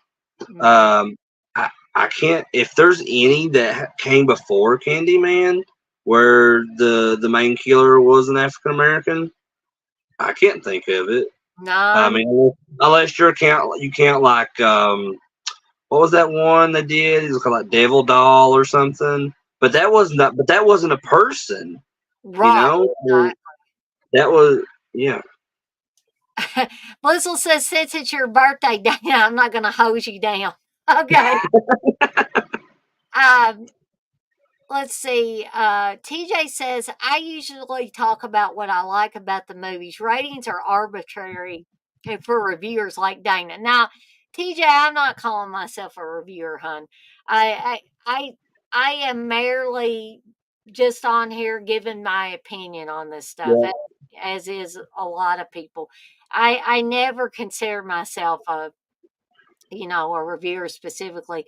And Mayor, I do respect that you are used to doing a 1 to 10 rating because you feel like that allows you to be more specific than a 1 to 5. But here's why I don't do a 1 to 10. Me personally, why I don't do a 1 to 10. Because guess what? These 2 and 3 hour streams would turn into a 6 or 8 hour stream if I did that. I kid you not, they would do that. And that's why I keep it at a 5. Because if you give me enough rope, I'll hang myself. And I'll hang No, you myself won't. No, every you won't. I won't allow it. But you get what I'm talking about. I tend to run off at the mouth anyway. So if you get me on a 1 to 10 scale talking about these things, and I'd have the hardest time ever. Try. You think I'm bad now with giving stuff too many fives? Just wait till you give me a 1 to 10 scale and say, all right, Dana, narrow it down now. I'll be giving stuff nines and tens all down the pipe, you know, and then you guys will be going, oh, So that's why I don't do 1 to 10 because it would make um, everybody crazy. And Mayor does say that Virginia Madsen is related to Michael Madsen. oh, okay, cool. I wasn't sure. I mean, I thought so, but I wasn't. But I think John, you said Blackula. Yeah, Blackula did come before Candyman, but that's not really a slasher though, man. He says Um, it's more of a spoof. So, yeah. Um, Mayor, y'all are way too hard on Terror on Tour. He says Terror on Tour would still get a 0. oh, I, man, there's some pure hatred for that film. I don't I get it. don't. I don't understand the complete and utter hatred. I can understand what you were saying, and Mayor, I respect your right to have a 0. I'm not saying that, Oh yeah, yeah, yeah.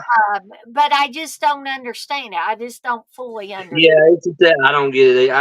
But I just that's the beauty of it is everybody's different. Not everybody shares that same, um, perspective of that. So, like, I didn't hate the movie Terror on Tour, but it's not like But you didn't it's love it something. either. Yeah, it's not something I'm gonna probably watch ever again. But it was interesting to me. It appealed to me in certain ways. Um, I at least finished it. There's a lot of stuff that I've watched that I can't finish. Um, and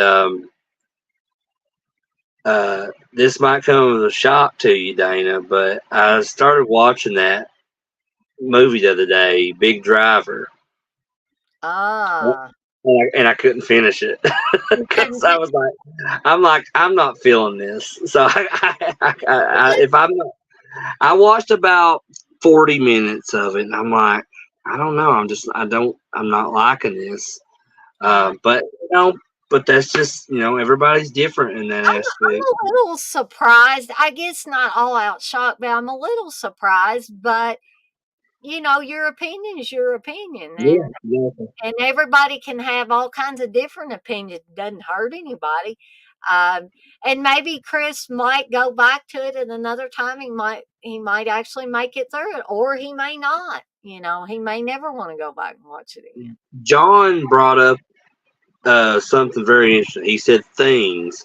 Yes, Oh, that movie is like I would watch Terror on Tour any day over things. things is things is a whole different breed. Yeah, And it's something for sure. It's don't know what it is, but it's something. it's a crazy. Didn't Joe Bob show that?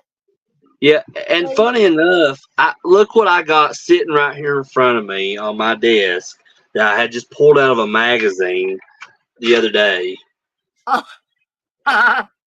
that's crazy. and I consider, I was like, if I ever see Joe Bob again, I should get Joe Bob to sign that poster. That would be because, cool. because I remember when they showed that Darcy was running like this thing where like when after the movie you could like send in your like synopsis of things Yeah, to I the best of remember your that. ability, and she sent out all these like certificates of Mhm. like the Joe Bob Iron Man Award or something like that for watching things. And I wish I had done that now just to get one of those certificates, because I seen someone post one on one of the Joe Bob groups and it looks really cool.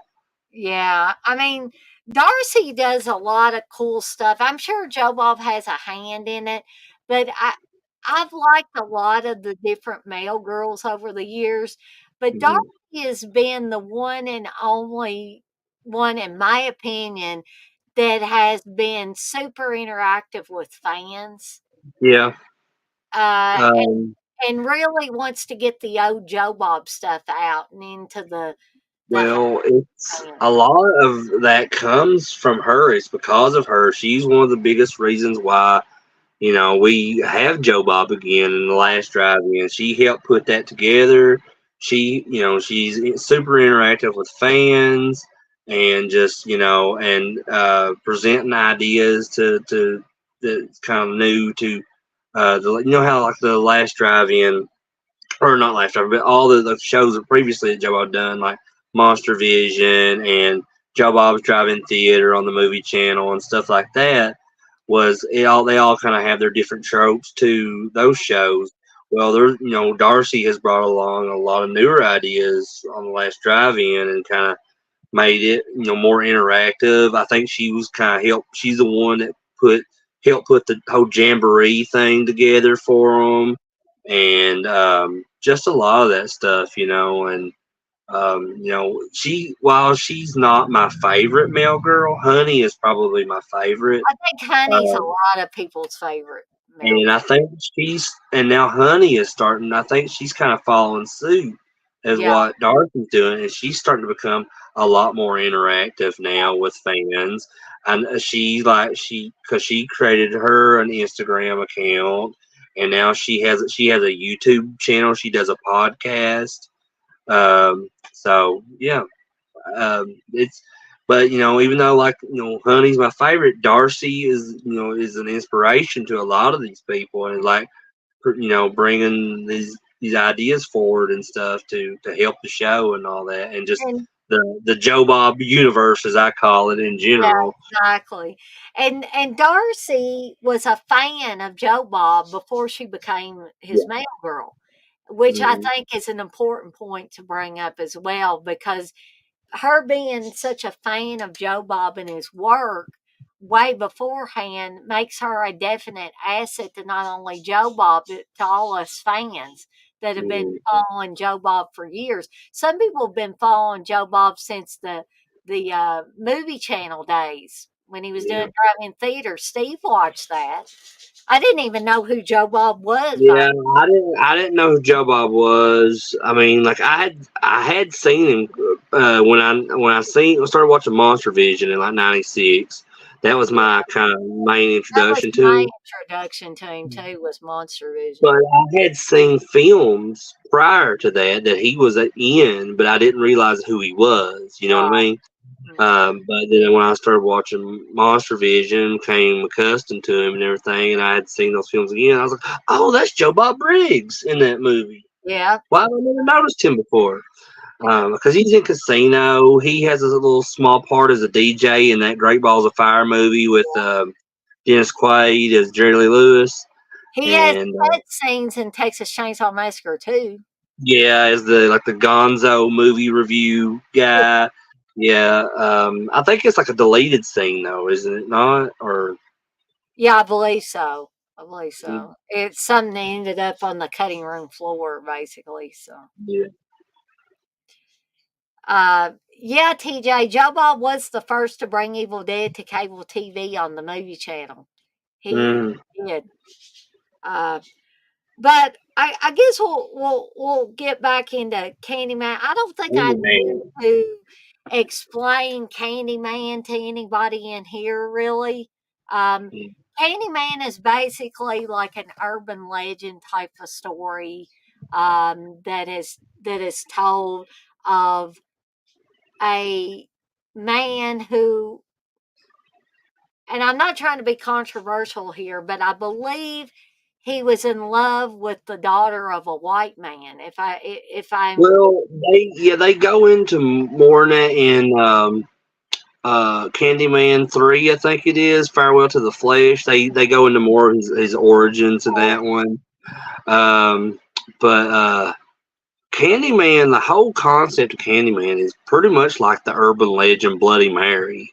Where if you Bloody Mary, you stand in front of a mirror and you just say Bloody Mary, and she's supposed to appear behind you eventually. Is the whole urban legend behind that? So you say Candyman's name 5 times and he's supposed to appear. So it's kind of the same thing.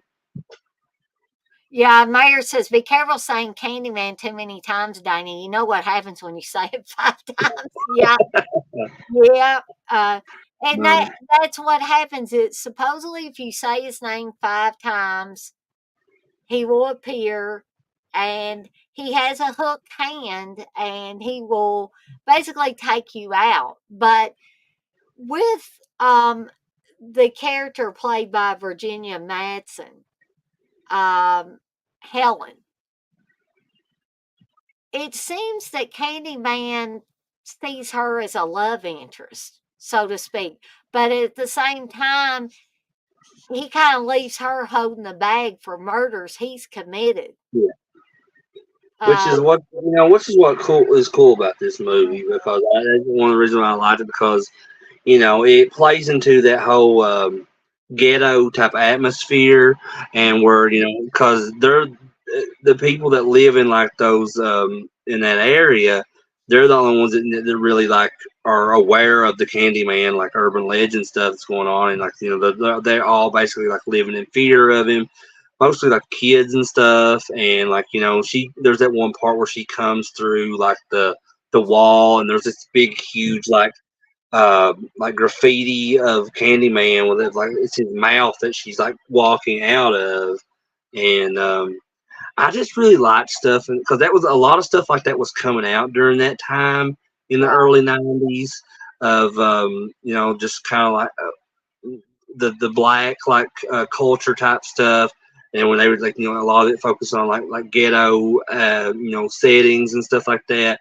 Like Tales from the Hood, I love Tales from the Hood, and but I'm a big anthology guy too.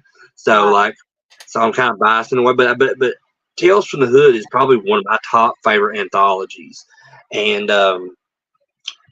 but I don't want to go off on that kind of tangent, but yeah, but That's I okay. love I love anthology films I too. love Candyman, and I've seen Tony Todd. I don't know how many, God knows how many conventions I've been, and I've never went up and actually met the guy. Me Uh, either. I don't know, like he's got an intimidating factor to him. Like I've seen him meet with, and he's a tall friggin' dude too, man. but he seems really cool though. I mean, from the Yeah. interaction I've seen him with people and stuff. He has, when I see him in interviews and stuff, he has a deep voice, but it's a soft spoken voice too, which And he, I think added to the creep factor for Candyman in this, because remember that scene, Chris, where she's in the parking garage, where Helen's in the parking garage, and you hear Helen. yeah. He Oh, doesn't say I anything. love I that. mean, that just sends chills up and down my Yeah, spine. There's no yeah. way they could do that better than It's talking about it makes me want to watch it again. Like yeah, after yeah, I'm wanting to go back this too. because I really do. Like it to me is probably one of the best horror films of the '90s. And it came out so early, in the early '90s, and it's just great, and it stands the test of time. Really, I mean, it's something. It's one of those films that you can watch over and over, and especially the end, which I don't know if I should give it away if anybody's never seen Candyman, but the ending of that is so awesome. I love when she's like crawling out of the fire and Yeah, everything, her and hair is burned off. it's so cool. And But hell, go I'm ahead. gonna go ahead and give it away, the ending. If you ain't seen it, this movie came out in 1992. I'm sorry. I'm gonna spoil it for you. But I love the way this ends because basically Helen takes up right where Candyman left off. And I love it because she got revenge on that two bits conniving, cheating son of a bitch of a husband that she had at the very end of this. I hated her husband. He was Yeah, fooling around with that little cutie and he brought her into their house while she was in the mental hospital. I'm like, no, no, no, no, no, no, no. You know, yeah. He was a scumbag for sure. definite scumbag. So when she comes up behind him, he's singing her name over and over again, just like you say, Kingman. He was like, Helen, Helen, Helen. And he says it 5 times and she appears Yeah, behind it's awesome. I like love it. you That's do. such a killer ending. I love it. And speaking of, and talking about Tony Todd and not just Candyman, like I was, he like I said he's been all kinds of stuff. He was in, like Brother Voodoo something in the Hatchet movies, and Mhm. But what I wanted to talk about was that he is in one of my favorite episodes of the X Files, where he's like having all of these different like flashbacks to like Vietnam and stuff, and he's like it almost has like a because he's afraid to go to sleep. It almost has like a Nightmare on Elm Street like Right. tone to it as well, and I don't know if have you ever seen it? It's in the first season. I'm pretty sure of the X Files. Have you seen it, I Dana? don't think I've seen that one. I have the first season of the X Files on DVD. I need to go and seek that I one tell out. you, like my favorite X Files episode is called Beyond the Sea. Mhm. Um, and I don't mean to go off on an X Files tangent, but I love that. It's one of my favorite shows of all time. But Beyond the Sea has Brad Dourif in it. Oh, Um, okay. And if you know the episode I'm talking about, anybody that's watching, because there's a lot that goes on. He's this guy who's on like basically like death row, and he's supposedly like linked to these like murders that are going on at the time, and so he's able to see like visions of the future and stuff, and so he keeps talking to that Scully and Mulder are going like and they're talking with him and stuff and interrogating him, and he says something because Scully, she's always a skeptic. She's hard to believe anything what's going on is true. Mhm. uh, but in this episode, it kind of switches because Mulder is kind of becomes the skeptic, and he's trying to figure like there's reasons why he's saying this stuff, but and Scully becomes more the believer in this episode because her father used to have a name for her when she was a little girl, and he would call her Starbuck. And he says that to her like as if he's like talking as the spirit of her father is coming through Brad Dourif's character. And so she starts to like believe him, and like, so if not to give anything away with that episode because it's a fantastic episode, but like, yeah, it's just one that it's my favorite X Files episode of all time. And then sometime I'd like to do like X Files, something to do with X Files. I don't know if I could cover all the episodes or anything like that, but Yeah, because Uncle Bill and Rambo and Stuntman Mark did that, and yeah. man, I can't believe they went through it all, Uh, and and it that's probably why. about killed him. I think it about killed Uncle Bill, didn't it? I don't know. I mean, but that was a long, long process for those guys. But I was impressed that they did it. It was probably uh, probably the next worst thing was when I got the genius idea. Not, it wasn't a genius idea to do the Friday 13th the series stuff. They got rough for me and TJ there for a little bit. Oh man, especially that third season. What's that lady's name in that series? Christine Roby or something like that. I think her name's actually Louise Roby, but Louise Roby. There you go. she went by Um, just Roby for a while. So were you at? Because she was like the arms or something for Slimer in Ghostbusters 2 or something like that, or she was like in like the costume or something like that. Remember reading that because she was at a horror hound. I don't know if you were at this horror hound, but this was one they had in Indianapolis years ago, maybe like 2010, 2011, something like that.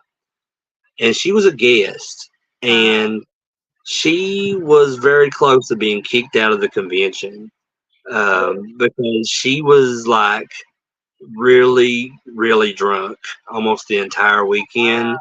And she was being like super rude to fans and stuff. And there were people, there was like, I think some of the other celebrity guests were like trying to like settle her down and make her, like, and were making comments to her. And I think she either almost left on her own accord or she was about to be kicked out. I know on the Sunday of that show, she didn't stay around very long. uh, So, but I wonder what. I don't know what the deal was, but like that was the only convention I ever seen her at. Wow. I guess I missed out on that because I would have thought I would have remembered something like that if, you know. Yeah, that's something I will distinctly remember because I never went up and met her myself, but I just do remember like seeing her and like going back because I remember like passing by her table several times and she was always acting like super weird and I was like something's up there and I remember I don't know if you remember a guy from the Dead Pit message boards named Slow Rider. His real name's Yeah. Steven Evans. Yeah, I Uh, remember Steve. Yeah. I remember him coming up and he was the one that told me. He's like, "Oh, she's drunk. She's been drunk all weekend." And so, yeah, it's weird. Wow.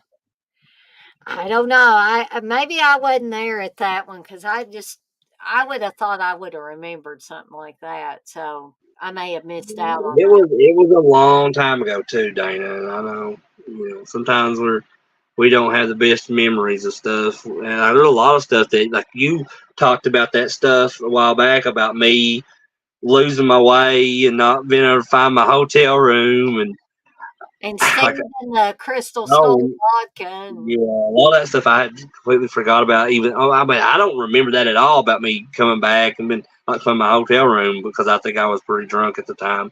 But just stuff like that in general, like I had forgot about, just like hanging out after that Friday night and stuff. yeah, I probably there was probably a lot of people that didn't remember what went on in that hotel room. And I'm not saying anything like super bad happened. I'm just saying there was alcohol involved. And for some people there were other substances involved, but I'm not, gonna speak about that because People that were there know what I'm talking about. So I anyway, know. I didn't partake of it. I partook of some alcohol, but not the other substances. Dana's like Richard Nixon. I'm not a crook. I didn't do anything. No, I did some things, but just not that. So I drank Mad Dog 2020, and I drank a Jaeger bomb that I think somebody, please, for the love of God, remind me to never let CK mix drinks for me. Because, like, the That's two that's times always dangerous, no matter who you are. I mean, because some stuff if you mix together, which I've done it myself in the past, Mhm. it can really mess you up. Well, I'll tell this story real quick. I think I've told it before. Like, one time when I allowed CK to mix a drink for me, I don't know what in the hell he put in it. I don't know what concoction of alcohol he mixed together. But when me and Steve were walking back to our hotel room after I drank whatever that was, and keep in mind, CK called this a fuck driver. That should have been my first clue not to drink it, He right? made that up the top of his head. Yeah, He yeah, was probably messing with you. but that should have told me that, he's gonna put a bunch of alcohol together that's gonna mess me up. But so when me and Steve were walking back to our hotel room, I could feel the carpet moving underneath my feet. Oh my I gosh. thought I was on drugs. I've never had that sensation before, I ever. tell you, I've not drank. It's been almost 2 years now since I've even touched any kind of alcohol. Um, but something that I did drink quite a bit was one of my favorite drinks. It was a mixed drink, and Mhm. it was Captain Morgan rum, Ooh, spice yeah. rum, mixed with lemon juice, and oh, I guess I called it this, but it's because I heard a lot of other people call it that. They called it a scurvy because Captain Morgan's a pirate, Yeah, scurvy exactly. dogs. Um, so it was. I mean, it was really good from one, and but I don't like to think about it too much because I said that's something I've completely like given up now, and I don't want to fall back on that shit again. Yeah. Um, TJ said, I wouldn't let CK mix a tape. Yeah. Yeah, well, don't let him mix drinks for you. Just don't. I seen Mayer made a comment. He said Susie and the Banshees did a song called CandyMan. They did. I love Susie and the Banshees. That's really cool that Mayer brought them up. That's cool. That's probably one of my favorite like '80s groups. Definitely probably my favorite like goth music group. Mm. Um, I love Susie and the Banshees. Susie Sue. I mean, she's touring again. She just recently kind of like you know and I think we have Stranger Things to thank for that because Stranger Things has revitalized the careers of Kate Bush. Yep. Now Susie Sue, she's starting to tour again, and there's rumors flying around that she's going to be doing another tour with The Cure. And I'm telling you, that would be like a dream concert for me, The Cure and Susie Sue. But yeah, that's a whole nother topic for another time. So, Chris, before we give ratings and move on to the last film of the night, do you want to add anything additional about Candyman? Well, I mean, I just like it at that time when it came out. I think Night of the Living Dead remake came out before Candyman, so Yeah. um, Tony Todd was already pretty well known within the horror genre, and I know that Uncle Bill is like he's he can't process it in his mind that I like the 1990 remake over the original, and that's fine. It's what it is. What it is. But I think that's one of the best remakes that has ever yeah, come out. absolutely. I think so. Um, but and I think there's a lot. It gets a bad rap because stuff because Tom Savini directed it, and he said a lot of bad things about it in the past. But also at the same time, Tom Savini didn't have a pleasant time making it because at that time he was going through a really nasty divorce, Yes, and and also I think it was during that movie where his ex-wife allowed their daughter to leave the house, Leah, and she was mm, just wandering around the streets. yeah, I think so, and so but still, I mean, I love the remake, and I think that that when that came out, that got a lot of notoriety for Tony Todd, and I Yeah, think that may have helped him, get pulled into that CandyMan role because he does a fantastic job in that remake of Night of the Living Dead, and so and I've seen this CandyMan remake, reboot, whatever it is, and I didn't really think much of it. And I just think that that's Candyman is something. The original Candyman is something that shouldn't have been touched. right. It's like it's like they're doing this year coming out with The Crow, and it's there's been several Crow films, but there's been one Crow film that focused on the Eric Draven story, and that was the original. And that's what they're going with this new film with Bill Skarsgård. And while I like Bill Skarsgård, I have nothing against him because I like him in several things I've seen. Um, I'm just, I based on I have watched the trailer for that. I don't watch a whole lot of newer trailers anymore. But I did watch that, and I'm just not crazy about what I'm seeing. And I just think it's something that should have been. That's another film that should have been left alone. Was The Crow. And Tony Todd. It comes back to Tony Todd again. Tony Todd is in the original Crow. Yeah. Um, but yeah, it's because I felt like out of respect and as a tribute to Brandon Lee, they should have just left it alone. Because there's no way in hell this new one coming out is going to have the success that the original did. I just don't see it happening. Um, but yeah, Tony Todd, is perfect. Was perfect as in the role of Candyman, and I think that really helped his career more with that role because it became an instant classic when it came out, and I think it'll always be loved by majority of the horror community. Oh, yeah, I can guarantee it. And I've said this before. I've always been interested and intrigued and all that stuff by urban legend stories. So Mhm. the Candyman is just right up my alley, and I completely agree with Chris that this is, or it should be, an untouchable movie, which means you don't go back and make a remake of it. I don't care who you are, and I all I had to do was hear that, I believe it was a 1960s song, Candyman, playing at the beginning of that remake. I was like, no, no, no, no, I'm not watching this. And I didn't, and I won't. And that doesn't mean that you know that all films should go untouched. Right, Well, honestly, they should.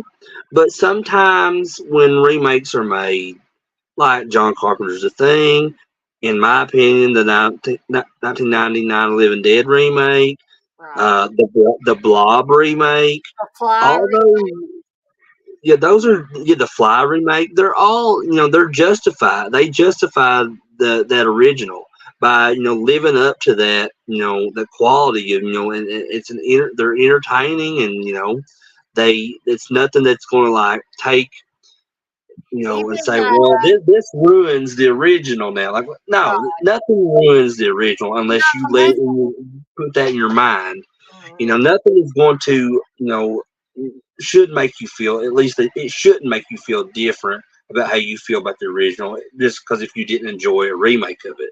Right. Like, for example, the Omen remake. I can't stand that remake, but Hmm. it doesn't change how I feel about the original Omen.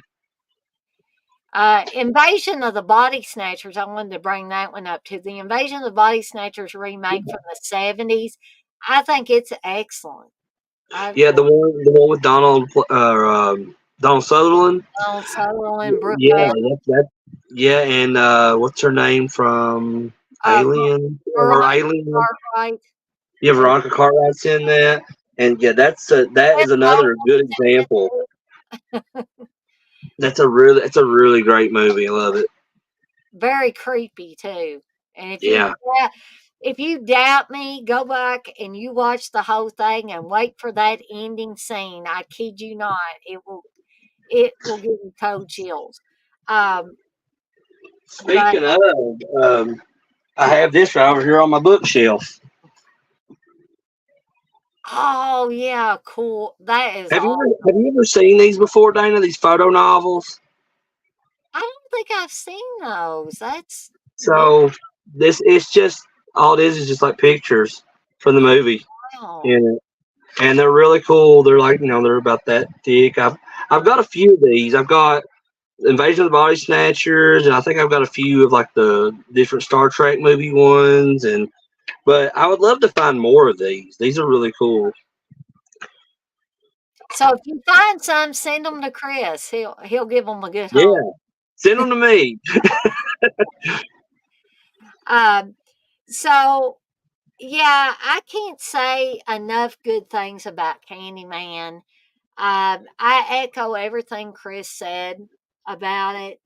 Um, it for me, Candyman is one of those almost perfect films. And I did notice that TJ asked, had anybody read Clive Barker's The Forbidden? Candyman was based on it, pretty different than the movie. And um, that happens with not only Clive Barker stuff, but it's happened with some of Stephen King's stuff, some other writer stuff.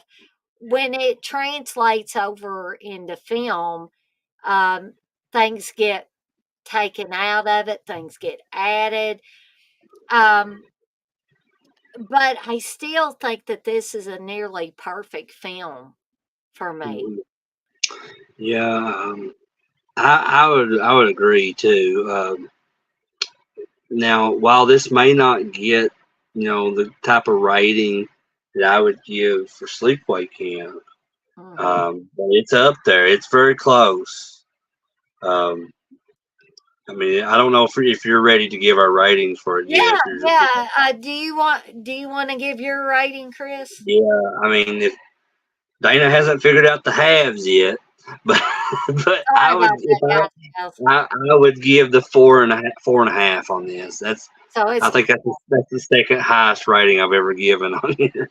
so y'all visualize a half there, okay? Yeah, the half of Deadeye Ash's face there. So when I do the halves, Chris, should I have the top half of his head or the bottom half?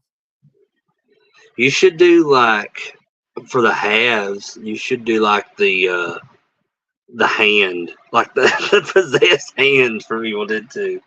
Like Yeah, that count. That count as a half. yeah, okay. That sounds like a good idea to me. Um, that way I won't have to worry about splitting one of these up. I can just make me a little. Oh yeah, or you could do that too. I mean, it'd be tough though because like if you do that, I mean, well, no, it wouldn't be that tough because you can get up to 5 on there, and you can't go higher than a 5. So Well, what I was actually going to do was I was going to make one of these red strips just for the half. And like if somebody gave oh, it a okay. 4.5, I would flash up the 4 and then I would flash up the half. And you'd have to Oh, be okay. quick and look at it. So, plus we would say, it's 3.5 or 4.5 or whatever. But Uh, to also, because I know you answered this question, but I was going to answer TJ's question as well. I have never read The Forbidden. I've actually not read a whole lot of Clive Barker's written stuff other than like his books of blood. That's pretty much the extent of what I've read, in his books and stuff. But I guess I'll give my rating, and I'm gonna give it a 5.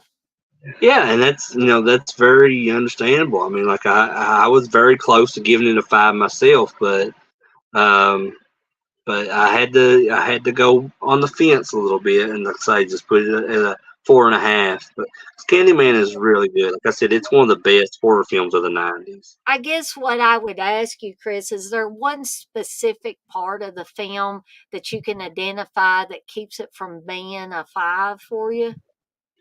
It's okay if you can't, but Not really. Just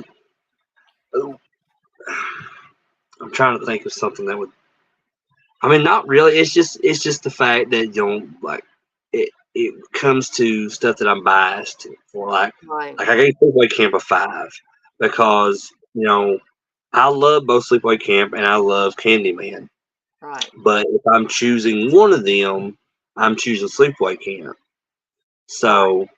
So they're just that's the only way I judge it by that is because I just like say and that's how I'm still working on like my top films of all time list because I have one of those letterboxed accounts and I'm Yeah, trying to like keep track of everything that way and it's tough. So I'll basically what I'll do is I'll start out and I'll just think of a bunch of movies at the top of my head, and then I'll just the way I rank them is like I'll just go from bottom to top. I'll say, well, do I like this movie better than this movie? And if I like that one, I'll move it up. Then I'll just go up the list like that with one movie compared to the others, and I'll just do that all the way until I've got it all figured out. But as far as like how that's related to this is like I said, I love Sleepaway Camp and I love Candyman, so Sleepaway Camp is the only film that I've given on your show yet a 5. I was close. I was close with Candyman, yeah. but like the only reason I gave it 4.5 is because I was comparing it to that 5 I gave Sleepaway Camp because I enjoy Sleepaway Camp more as a movie than I do Candyman. Got you. That's fair enough. TJ says I didn't like Ghost telling. After all that, she dies. Man, yeah, but but Well, it's a revenge on the two-timing husband, though. yeah, it makes sense though in the end. Like I understand why they did it. Mm, Um, so I like that. I thought the ending was awesome. I did too. I did too. Which brings us to the last film of the night, which is Umberto Lenzi's Camel Ferox, the movie that Giovanni Lombardo Radice hated. He hated Lindsay. He didn't like making this movie. He despised it. When I interviewed him way back when, like I was asking him some questions about it, he's like, "Oh my God, not that scene again." And for those of you that have seen Campbell Ferox, you will know what scene I'm talking about. Basically, um, Mr. Radice or Lombardo Radice is actually how it is. Has his wang doodle chopped off, and then his head sliced open and his brains eaten. Yeah. Right. So this is not a fun movie. Like it's not fun in the sense that it's an easy film to watch. To me, this film is not as reprehensible as Cannibal Holocaust, but it's right there. It's close. Um, because Giovanni's character in this of Mike Logan is not a good guy at all, at all. And there is a scene between Mike and one of the other characters who basically it's insinuated that they attack this young girl and boy and that they do terrible things to this young girl and young boy. And I'll just leave it right there. Um, so basically, because of Mike, who is a drug addict who is fleeing New York, and he goes out in the jungles, and Mike is only out for Mike, basically. And if everybody else falls by the wayside, that's okay. As long as Mike gets his drugs and he gets the money that he thinks he is owed. Everybody else around him can die, be tortured, whatever. Mike doesn't care. So, um, Mike is the reason why the cannibals turn on this group of people, because we have a woman who's doing her college thesis on, do cannibals really exist? Okay. And she finds out that yes, they do exist. And if you screw around with them, you're going to die, basically. You don't mess around with these people. And because Mike does terrible things to these cannibals, they retaliate. And they not only retaliate against Mike, they retaliate against anybody that's around Mike, Yeah. anybody that has had the misfortune to be around him. And so this is not an easy movie to watch. I'm not even going to pretend that it is. Uh, being forewarned that there is animal cruelty in it. That was another thing that Giovanni hated about it, and he refused to stab this little pig. And I don't blame him. I would refuse to do something like that. So it appears that the character of Mike stabs a pig with a knife. That is not Giovanni's hand in that scene. That is, I believe, a crew member. That Lindsay said, well, all right, if you're not going to do it, we'll get somebody off the crew to kill this pig. That makes me angry. I'm not even going to pretend that this real animal cruelty doesn't make me angry, because it does. There's real animal cruelty in Cannibal Holocaust as well. The poor turtle, for one thing. There's another animal cruelty, or a scene of animal cruelty in this, where I think it's a mongoose, and it gets out of the Jeep that the Bane people are in. And the story is that the snake was forced to start eating this mongoose. The snake wasn't even hungry. And they just kept like shoving this thing at the snake until the snake probably thought, well, will you leave me the hell alone? All right, I'll eat this thing. That is cruel, people. I don't care how you want to look at it. It's cruel. So that is one thing that I cannot abide by with either this movie or Cannibal Holocaust. That don't mean I don't watch them, but I tend not to partake of the animal cruelty scenes anymore. You know, once was enough for me, once was too much for me. So I'll get off my soapbox now about the animal cruelty. But other than that, the movie itself is chock full of torture. You have a woman who is hung up with hooks by her breasts in this movie. Very painful looking, I ain't even gonna lie. Of course, Mike gets his penis cut off and his head sliced open and his brains eaten, Yep. which I think is fair.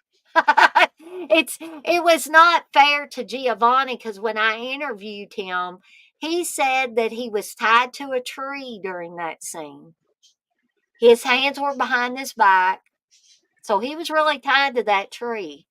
He Jeez. said they used super glue, guys and gals, to attach the fake penis to his real area there. And he said, Shaw, I tell you what it was like when they ripped that off after putting. Oh my gosh. Oh. Okay, poor guy. And he said, "Shall I tell you about the ants that were inhabiting this tree that I was tied to during this time?" Fire ants. I don't know if they were fire ants, but they were biting the hell Oh, out Lord. of him. Yeah. So But I I'll turn know it over to Chris now that I've horrified people. this movie. I understand it has its fan base, just like every movie out there has its fan base in some form or fashion.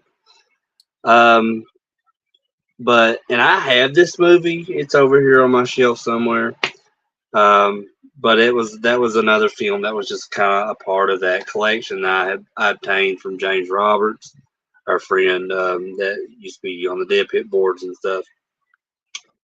Um, but that's the only reason I own it, and I'll keep it just because it was James's copy, and Right. I said he probably liked the movie. Me and him never talked about that movie, but I have only seen it once, and I am not a fan.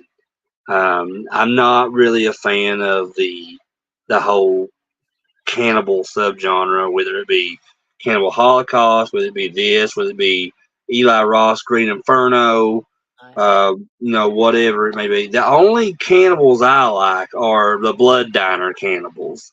Um, You're right. Those and are my because favorite there's some humor to that, there's some comedy built into that, and that's what makes it okay. But there's a lot of stuff like in this movie and Cannibal Holocaust. It feels too close to the real thing, and especially like Dana. And I know Dana's already covered this, but the animal cruelty thing is a big no-no with me. Cause even like people like post pictures on Facebook of animal cruelty, like even they're like um, you know, putting it in like say, this is what happened. If you believe this person did this, I don't even like seeing that. If I see anybody posting any kind of animal cruelty stuff, whether they're either if they're against it, I don't right. want to see that. So I will always hide those posts from my newsfeed because I don't even like going down the road and seeing a dead animal on the side of the road that's been hit or anything. That's an accident, but still I don't want to see it because I'm a big lover of animals. One of my favorite things in the world is going to a zoo and seeing all these beautiful animals. I love red pandas and meerkats and giraffes and all that stuff. I love all animals. I really do. And just to know that they took these animals in those films and did the things they did to them just don't sit right with me. If you're okay, if you're comfortable with watching that I'm not saying anything against that. More power if you can watch that, it doesn't bother you, and you can just look at it just as a film. And this is what happened during the film. That's great because like I said, I know there is a fan base for these films, and I respect that. I really do. Um, but it's just not for me, and I don't have a whole lot to say about this movie other than what you said, Dana. Because like I said, I've seen it one time. That was enough for me, and yeah. So Yeah. I don't know. I don't even know if I could even give this um, a rating. I mean, I can just based on because I didn't hate everything about the film. Right. Exactly. No, I did some of the stuff outside of the animal stuff and just like the stuff, 'cause a lot of the effects on the people in the film looked very realistic, and I respected that. But just anything like that I like you talked about from the behind the scenes stuff with the pig and everything, and I know people was like, well, Crater, you eat meat, you eat bacon, you eat, but but it's a little bit different when between that and just seeing something They're killing actually these happen. animals. I don't Like I care don't who want to you're. see it. I know a lot of these pigs and cows and stuff go to slaughterhouses and stuff that get turned into meat and it's processed all across the world and stuff. But I don't want to see that shit. Right. I But don't want to. the thing that bothers me about these movies that show the real animal cruelty is it's pointless. It's needless. You don't need to kill that poor little animal to make this film. You Yeah, can because it's cause this that's film right. without doing that. That's a good way of putting it, Dana. Because they're doing it out of the sake of entertainment, and that's bullshit to me. I'm Yeah. sorry. If I'm being honest, that's just how I feel about it. I feel exactly the same way about it. And because I feel that way about it, that's why I cannot give this a high rating. And people may think I'm generous when I do give it the rating. Are y'all ready for me to give my rating? I'm going to explain my rating too, um, because I will give this one a 3 deadites out of 5, but that is only for like, I'm not saying anything about the animal cruelty. This thing would go up higher if they had left out the animal Yeah, I cruelty. mean, it's got a good story. It's got a good cast. I mean, it's got good effects on it. Hmm. But it's just certain little things like that. Like I said, that's a big no-no with me, and that ultimately kills the film for me as a whole. I mean, because I would probably give close to the same rating, like a 2.5 to 3, based on the things I did like about the film. But like ultimately, it just the stuff involving the animals is what kills me, Yeah. and made me not want to watch the film again. Mhm. So we'll go ahead and y'all visualize a half there for Chris. He said that between a 2.5 and a 3. So, Yeah, I'd say the 2.5 is good. but I know I really don't have to justify myself to you guys and gals in here, but I just don't want anybody to get the wrong idea. Dana gave Cannibal Ferox a 3. Good Lord, it's got all that animal cruelty in it. What is she doing? Again, and that's not all that movie is. Like we're Right. not saying that at all. But it is just for me and Dana personally. That's something that does bother us because of our, knowing our love for animals and stuff. And it's just something we don't really agree with because of, when you're doing that just for the sake of entertainment and trying to make money off of your film because of that, because that's going to cause controversy. That's going to lead attention to your film. I don't agree with that. It's And like me like say, well, I'm gonna make this movie about myself, but I'm gonna prostitute myself for the sake of entertainment. And just why would I? That's stupid. a lot of times they would say that they had stuff like this in there for the Asian markets. I call bullshit on that too.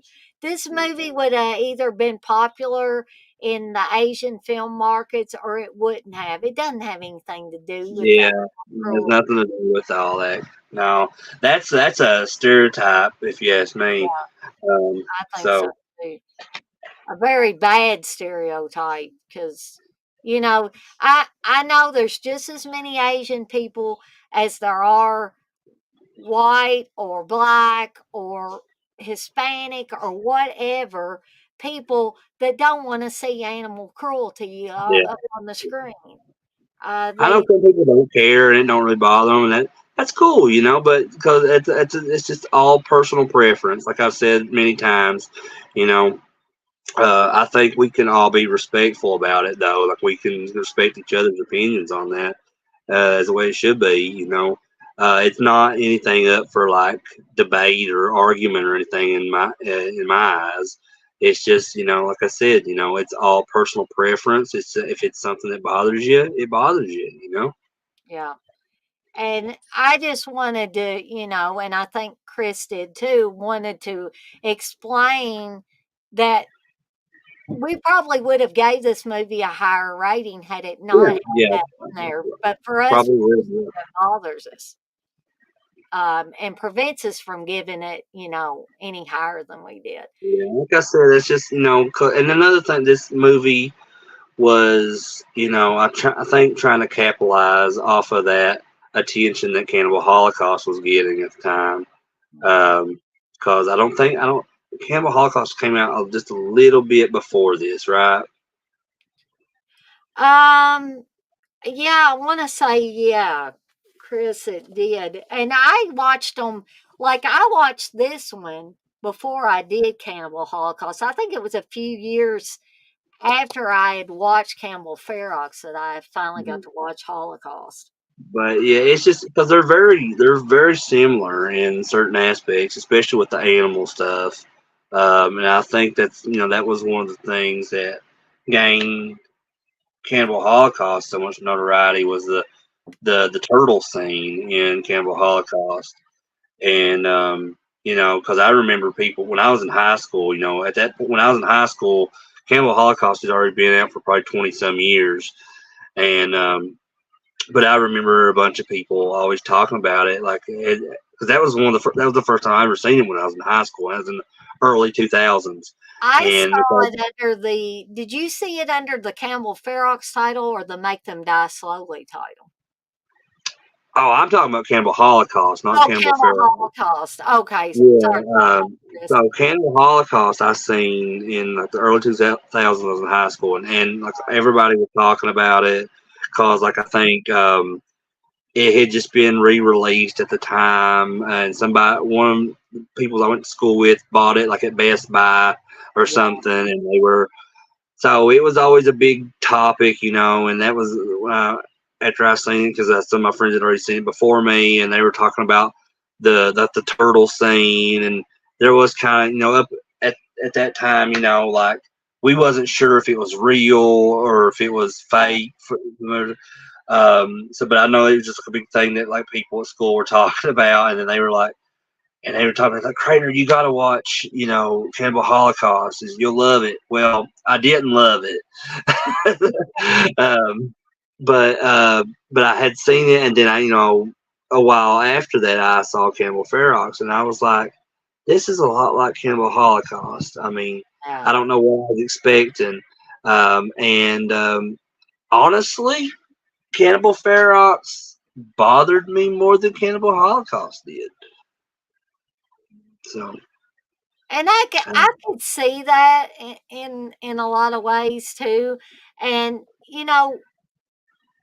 I think even though Holocaust does have the turtle scene, um, mhm, the the stuff against the cannibal tribes is portrayed a lot more viciously, I think, when that film crew, the most reprehensible film crew I've ever seen in my life in Cannibal Holocaust, I hated all those people. I was glad when the cannibals turned on them. There was yeah, not one person in that group that was good. At least in Cannibal Ferox, there were some more innocent people. And I'm not talking about Giovanni's character or the Zora Karawa's character. They were bad. They were bad. yeah, But the other people, the graduate student who was doing her thesis, she was basically an innocent in all this. yeah. And I And think her brother, you bring up a good point, Dana, because I think that's why Cannibal Ferox bothered me more than Cannibal Holocaust is mm, because with the crew in Cannibal Holocaust, you felt like they had it coming, yeah, but with majority of the crew, the students in Cannibal Ferox, mm, you felt like, well, that's just a shitty situation. And so, like, the Mike guy, he kind of deserved what he was coming to him, but the rest of them were just kind of like, well, they just are stuck in a shitty situation. yeah, And it just sometimes when when you watch a film, whether it be horror or whatever, if someone is a really likable character in the movie, and you get attached to that character, and then something really horrible happens to yeah, them, it bothers you yeah. as a viewer, and you're like, oh my, that's I hate that, Yeah, like that's but I didn't why care. do they have to do that? I didn't care one iota what happened to the people in Cannibal Holocaust because they were just so Exactly. They were, evil. They were yeah, evil. they were good people. They and that one scene, and Chris probably knows what I'm talking about here when I mention the one scene in Cannibal Holocaust where the basically this tree or branch or whatever you want to call it goes up through a girl's ass. I'm not kidding, and out through her mouth. And these filmmakers did that. Oh, And you're talking about like the spike, yeah, like that's the yeah. yeah, yeah. Because that image is what's used in a lot of like the promotional stuff The for promotional Cannibal stuff for Holocaust. that. And the the look on the main guy's face, he's laughing. And then they're saying, we're rolling. And he's like, oh God, it's awful. It's an awful thing. I thought, you son of a bitch, y'all did this. Y'all did this to this member of a tribe for no reason other than to drum up attention for this pseudo documentary you're doing. They burned a village down. What did Yeah, they they were they were think? yeah. And like I said, what happens to them is was well deserved because like they were really shitty people. Really, really bad people, and that is, I really think that's why most people, just like Chris was saying, that Campbell Ferox bothered him more than Campbell Holocaust did, because you basically have no innocence unless you want to count the cannibal tribe as Yeah. innocents. And that was what was done to them. So you can't do stuff like that to people and not expect them to want to get revenge. It's just like the rape revenge movies. They do terrible things to those women. They think those women ain't going to retaliate. Yeah, Well, and that's those types of and I know that's a sensitive subject with some people too. But I like those types of films because you know it's and especially the ones where the women are considered like are the ones that are the victims in the beginning, but they come back and they get their revenge. yeah. Stuff like I Spit on Your Grave, like Miss 45, like Savage Streets, Hmm. um, stuff like that. I love that because unfortunately, that is something that is a real thing in our world. Stuff like that can really happen, unlike stuff like Freddy and Jason and Chucky and all that stuff. That's all just that's fiction. That's stuff Yeah. that it doesn't actually happen. They may be based off of real life events, but the thing is, with these rape revenge films, they're based off stuff that happens all the time. Sometimes behind closed doors that we will never ever know about because some women are just so ashamed to open up about that stuff in their life. But so I feel like these rape revenge films really bring awareness to that stuff to let Right. people know. So they're helpful in a way to see, like, and maybe not helpful in the aspect that, like, you should, if that happens to you, you should go out and murder a bunch of people, get your revenge. But I'm just saying, I'm just saying the awareness that stuff is real. That stuff can really happen to women, unfortunately. You know, But what's important to remember about this is the psyche is a very fragile thing. mhm, And anything that threatens that psyche um, is going to lead to some kind of revenge. It's going to lead to some kind of retaliation on the part of the person that's the victim, because you don't mess around with stuff like that. If you break somebody so badly, the only way they can deal with that is to get some kind of revenge so they can have some sort of closure. Because the act that put them in the position they were in was so horrific. Right.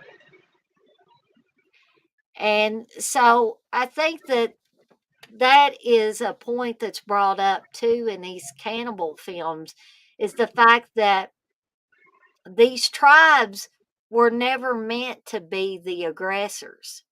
They were forced into being the aggressors because they were being attacked for no apparent reason by outside sources. Outside sources that had come into their territory and started doing terrible things to their people.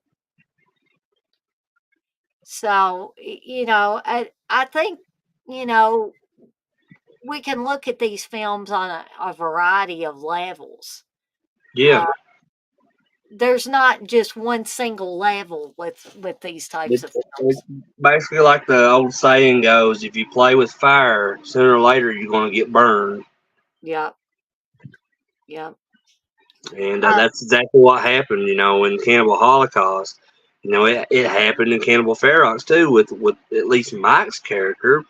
But those other people that were there, they were just they were there along for the ride, and they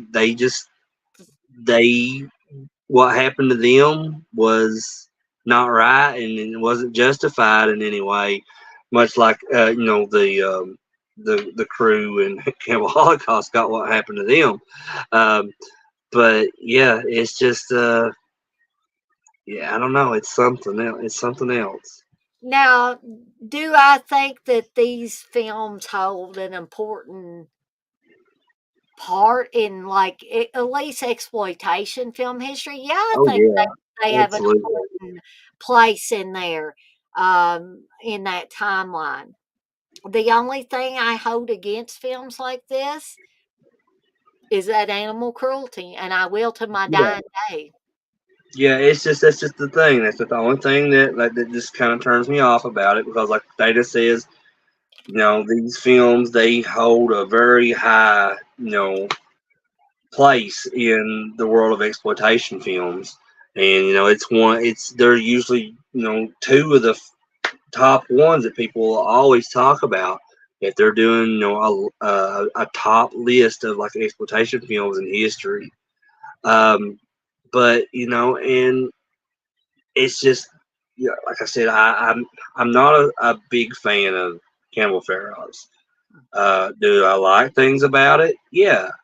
Do I think it's got a good story? Yeah. Do I think it's got good effects? But just it's just that the animal cruelty stuff in it, using that as the sake of in the sake of entertainment, just to try to bring attention to your film. That's just something I'll never agree with. Mhm. I'm sorry. You can argue about it with me till you're blue in the face, but it's not my opinion. Is not going to ever change on that. Mine will never change about that either. Um, TJ says he saw Ferox at an all-night movie marathon on 35 millimeter, which would be interesting.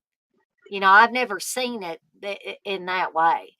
Uh, I will say that it would. I don't really care if I see it ever again, but if I was ever given the opportunity, if it was around me, and I could go watch it in a place with other people, I might would do that because I'm interested to see what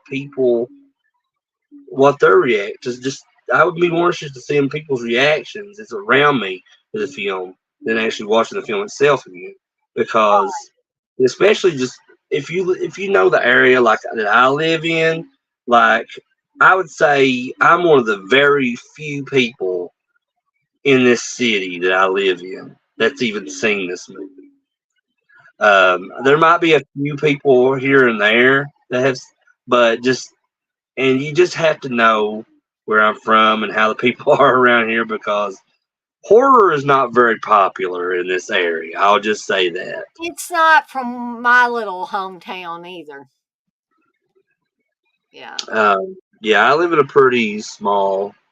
well, it's not really small, but it's just well, I'll just say this. I am a religious person myself, but I live in the Bible Belt, as they call it, and there are a lot of people who look at it as um, as like horror, just in general, being evil and just something we shouldn't mess with. There's a lot of people that feel like that around here, unfortunately, and just like will be very judgmental of you if they see you wearing any kind of horror related Yeah, stuff your around blood here. birds and stuff like that. But yeah, just but going back to what my original thought was that if they ever played it around here, I would just love to go and see it with people and Watch. just watch people's reactions and just see like how that would play out. That would be interesting to me. Yeah, that would be an interesting little experiment to go just sit there with a notebook or something and jot down people's reactions to different scenes in Campbell Ferox. Yeah. Blissful, what I forgot what I might have said, but at 10:19 you said, Dana, I need you to say that for a ringtone, please. I don't know Yeah, I what was kind of curious what she was talking about too. but she says she Um, hasn't watched Campbell Ferox yet.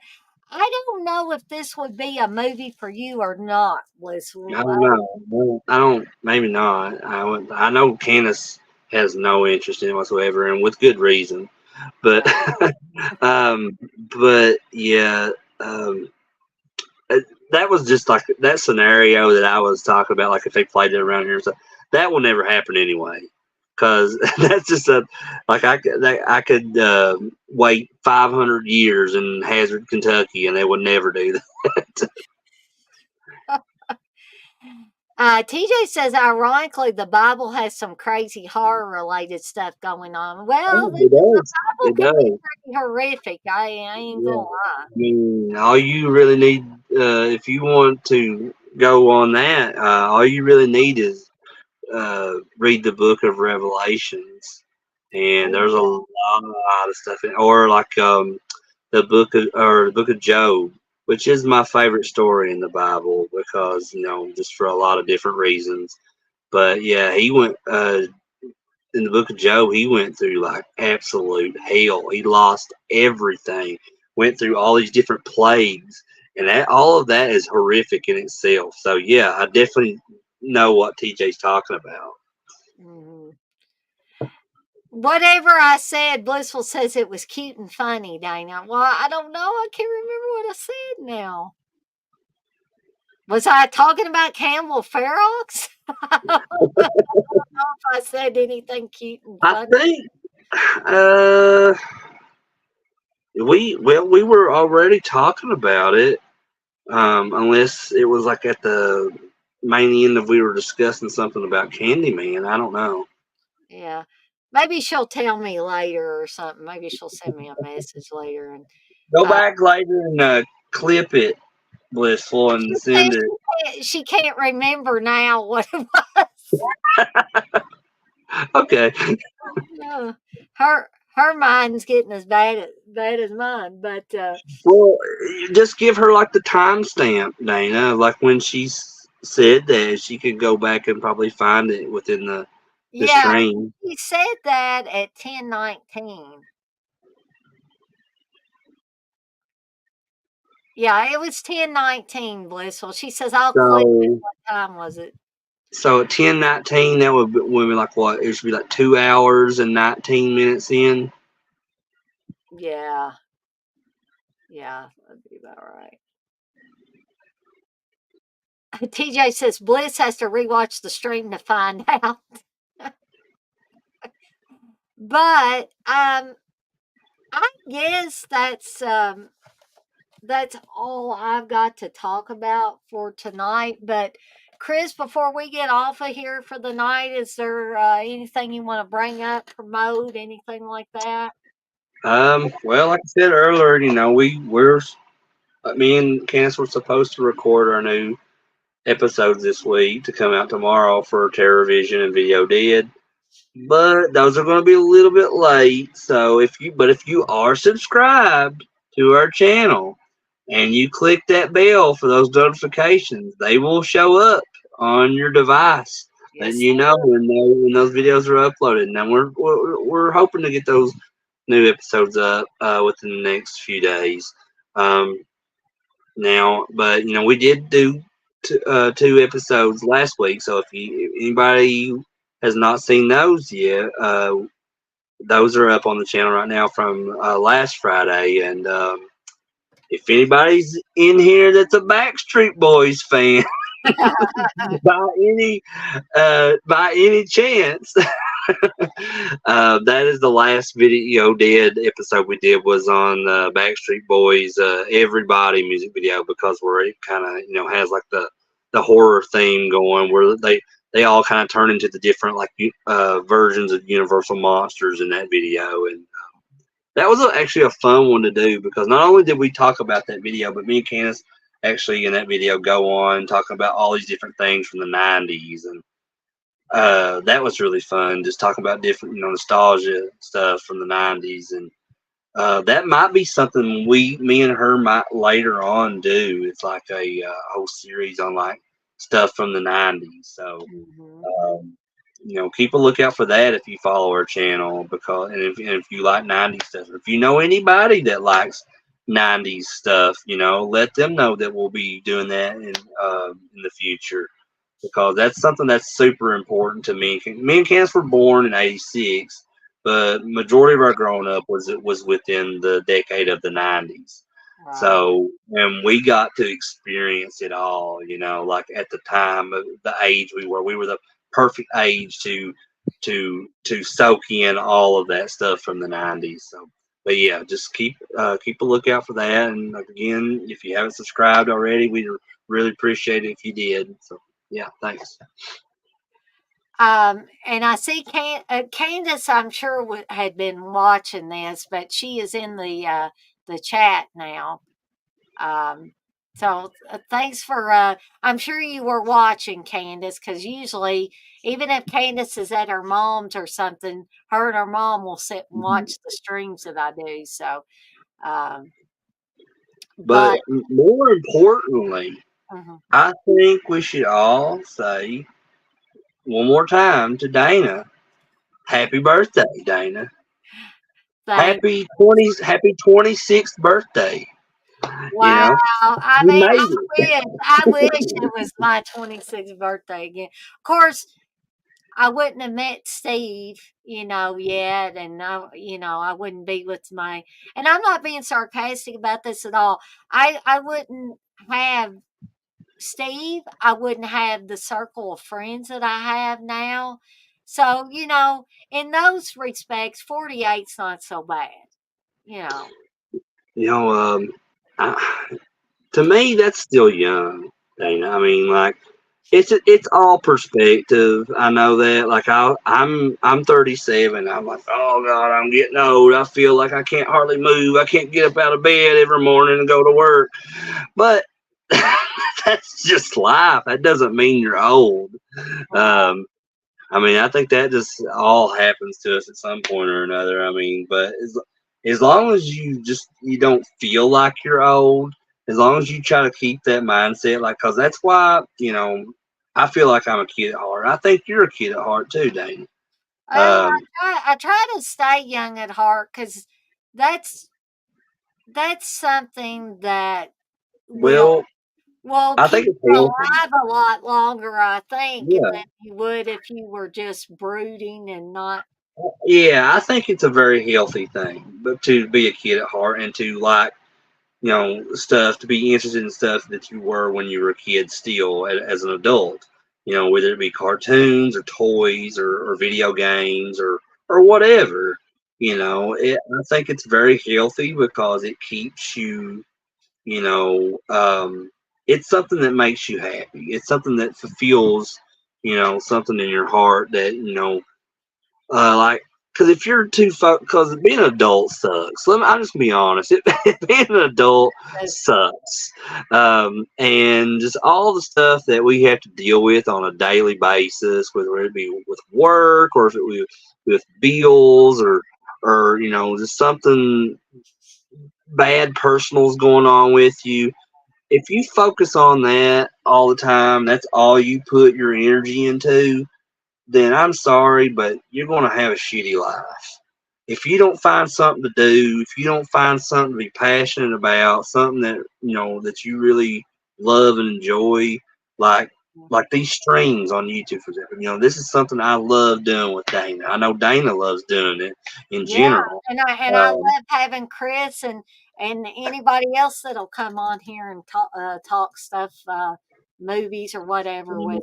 And I'm grateful that we have platforms like this in this day and age, because when could we say 20 years ago that we could get together online video streaming with all our friends from around the world and celebrate your birthday, Dana? I would have never dreamed this. Yeah, it's cool. I mean, it really is. In the early days of the internet, I wouldn't have dreamed this. Would be that. Thank you, TJ. That makes me feel better. He says I don't count 2020 to 2022 for birthdays. So you're 45, Dana. Well, thank you. I'll take it. I'll take it. And thank you, Candace. Candace says, "Happy birthday, Dana. The Beatles' birthday plays loudly." TJ's born day. I like that too, TJ. I like Happy Born Day. Yeah, something Candace said. The Beatles' birthday plays. Now, when I was growing up over in Floyd County in Kentucky, we had a radio station, and they played that song every single day on that radio station, because they would have a segment on the station every day where somebody could call in and say, "Hey, it's so and so's birthday," or it's my kid's birthday today, and they would read off the names that people called in with and tell them their birthday and how old they were turning. And before they read off those names, they would always play that da da da da da da, say happy birthday, the Beatles song. And so, like, I that was like the I've heard that Beatles song probably more than any other Beatles song in history, and because of that radio station, because my mom and dad was listening to it all the time, and also what they did was with that, if they announced your birth. If you called in, they announced your birthday on the radio. You were entered into a drawing at the local Dairy Queen, and whoever they drew won a free ice cream cake from Dairy Queen. Dairy Queen ice cream cakes, that's the best. Oh yeah, love it.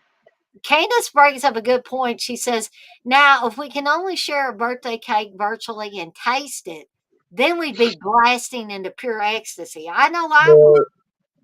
Candace, this is not the Matrix, so maybe about 20 years, maybe we'll see. Yeah, we'll be saying 20 years ago we didn't think we'd be tasting this delicious birthday cake, and now look here, we're doing this virtually. So when I was a kid 20 years ago, we had to go through the snow for 5 miles to get an ice cream cake. Y'all be telling Noah, when I was a kid, I had to go. I've already told Candace, I said I should just make up a bunch of just like crazy stories that aren't even true to tell now. It's just like when he gets older, like he said, yeah, my dad told me that he used to walk 10 miles just to go to Walmart,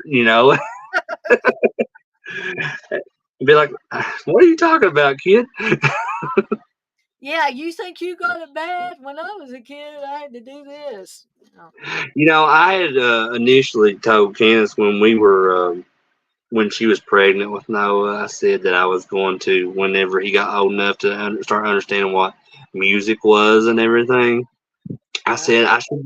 I said I'm gonna just let him listen to all of Weird Al's stuff, and like keep him away from like the real stuff, like the Michael Jackson songs and everything that Weird Al was parodying, and so that way he could, when he would hear like the actual original songs, he'd be like, "Hey, these people are ripping off Weird Al."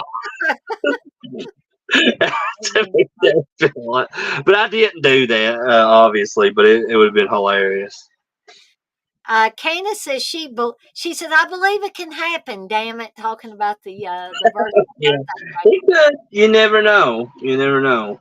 Like, I never thought hoverboards would be a real thing. You know, after seeing them in Back to the Future Part 2, I'm like, oh, that'll never be a real thing. But now there's hoverboards, you know? Right, exactly. Candace said that Chris, you also said that you were only going to talk to him in Wookiee, so he'd only speak Wookiee.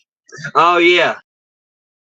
Oh, I think we lost Chris again. I'm going to see if he'll come back on here so we can tie this up. His phone might have done a that weird thing again. Uh, yes, well, Noah, yeah, he was raised upright, as I've said before many, many times, blissful, and that's more than likely why he has that awesome taste in music. But if y'all want to see something else I got in talking about birthday stuff, this is the card that my mom and dad sent to me. It actually came on my birthday. I think my mom was hoping that it would get here earlier, but it was perfect. It came here on my birthday. I'm not going to read the birthday card to y'all because I might start crying because it was a very sweet little verse in here. Um, and yeah, it's very pretty. I'm going to have to tell mom that this is a very pretty card. And there's Chris. Let me see if I can get him back. Hey, Chris, did your Sorry. phone do that Yeah, weird my phone thing? did that weird thing again. It it only does that because I'm currently have my charging cord in the port there, and it only does that like whenever like I'm trying to use it and I have it plugged up at the same time. It's like it's like triggering something within the phone from the charging cord, and it's like it has a mind of its own or something. But I blame Skynet. All right, Skynet, we'll blame Skynet, Sky. Skynet's trying to take over. The machines are about to take over, Dana. Yeah, the Terminators are going to take over, so look out. Um, but I guess that's probably a signal for us to tie things up before Chris leaves us again. Or before my phone blows up or something. So, but this has been a really fun show. Or I I could be like Stephen King, say, "This machine just called me an asshole." Yeah. Um, but I do want to remind everybody that there should be hopefully two shows where you will see me twice. That might scare some people, the thought of seeing me twice. But I'm planning on doing Terror Time Tea. I haven't pulled out my movies yet that I'm going to be talking about. I'll probably only be drinking tea tomorrow just because I've been feeling bad on and off and probably won't feel like fixing a little snack. But I will have tea and talk about a couple of movies, and that'll be at around 11:45 a.m. Eastern Time tomorrow. And then at 1 p.m. Eastern Time, Candace and I will return for yet another Friday Foolish. We're going to be talking about retro toys, toys from Yeah. our childhood, collecting toys, all of that. So be sure to tune in for that. Hopefully, Chris can join us for a little Hopefully, bit yeah. on his lunch, maybe. I'm so it makes me so happy that Chris wants to take time out of his lunch break to come join us on Friday Foolish on Friday. I work from home, Dana, just like you do. So I mean, there's really Yeah, nothing else for me to do here. you could be going and you might want to go sit and read a book and eat your lunch, but instead you choose to come on there with us. Dana, I'm just be honest with you. What I probably eat throughout all the day I'm at work. So like it, I get up, take little breaks. I go in there. If I grab something out of the kitchen, well, that's the joys of working from home, It people. is one of the many joys of working from home. Chris is right about that. And the Yeah, fact that you could throw laundry in and go back to your desk and do a little more yeah. work, go back and get that laundry out. You never have to leave your home. It's awesome. Okay. It really is. I love it. I If don't love work, but I love being at home while I'm doing it though. if COVID could have had any positive effect on anything, it Exactly. was the more of an ability to work from home now, because a lot of employers saw that people can work from home and still get work done. Yeah. I think that showed them that it was possible. See, and I don't. Not all companies have done that. Like Right. they done it. It was just a company wide thing. They had to do that because of COVID, and they sent us all to work from home. But after everything got kind of over with and better with COVID, and people were open to coming back into public and working from like a brick and mortar type place and stuff like that. A lot of companies made them do that. But my company that I work for just gave us pretty much that's what they just 100% did. We don't have a like a place where we can go and work. Like the only option we have is to work from home now. Like we used to have little a couple rooms here at the community college here in Hazard is where we used as like our base, our operating base of and that's that contract with that my company had with the college ended, and they pretty much did that company wide across all the other different sites in the country, just to where we are 100% remote work from home now. Yeah. And I just think it's really was the best decision because it saves uh, a lot of money for us as employees because Yeah. we don't have to commute from one place to another back and forth every day. We can just basically just roll out of bed and go What go I into do, our room. And, roll out of bed and don't even get out of my pajamas for the first couple of hours or whatever that I'm working. And I just, if I'm not going to be on camera or anything in a Teams meeting, hey, this is what I do. I sit around in a t-shirt and sweats or t-shirt and shorts, or you can't do that if you work at a brick and mortar office. yeah, Anybody I really recommend it to anybody. If nobody's ever tried work from home work, give it a shot sometime in your life, because it's really changed my life in a lot of ways. Yeah, mine too. And for us that don't drive, Chris doesn't drive, I don't drive. We're kind of, we depended on, I don't think Chris would mind me saying this. For a lot of years, I know I depended on not only my parents, but when Steve and I got married, I depended on Steve. I would take myself to work because we live in a big city and there's public transportations, there's buses and things like that. But Steve would come and pick me up every afternoon. And that was hard on Steve, getting off from work, coming home for about an hour or two, and then having to go right back out in this crazy Louisville traffic to come get me. I know it was hard on him. So this has taken a lot more of stress and strain off of him, especially.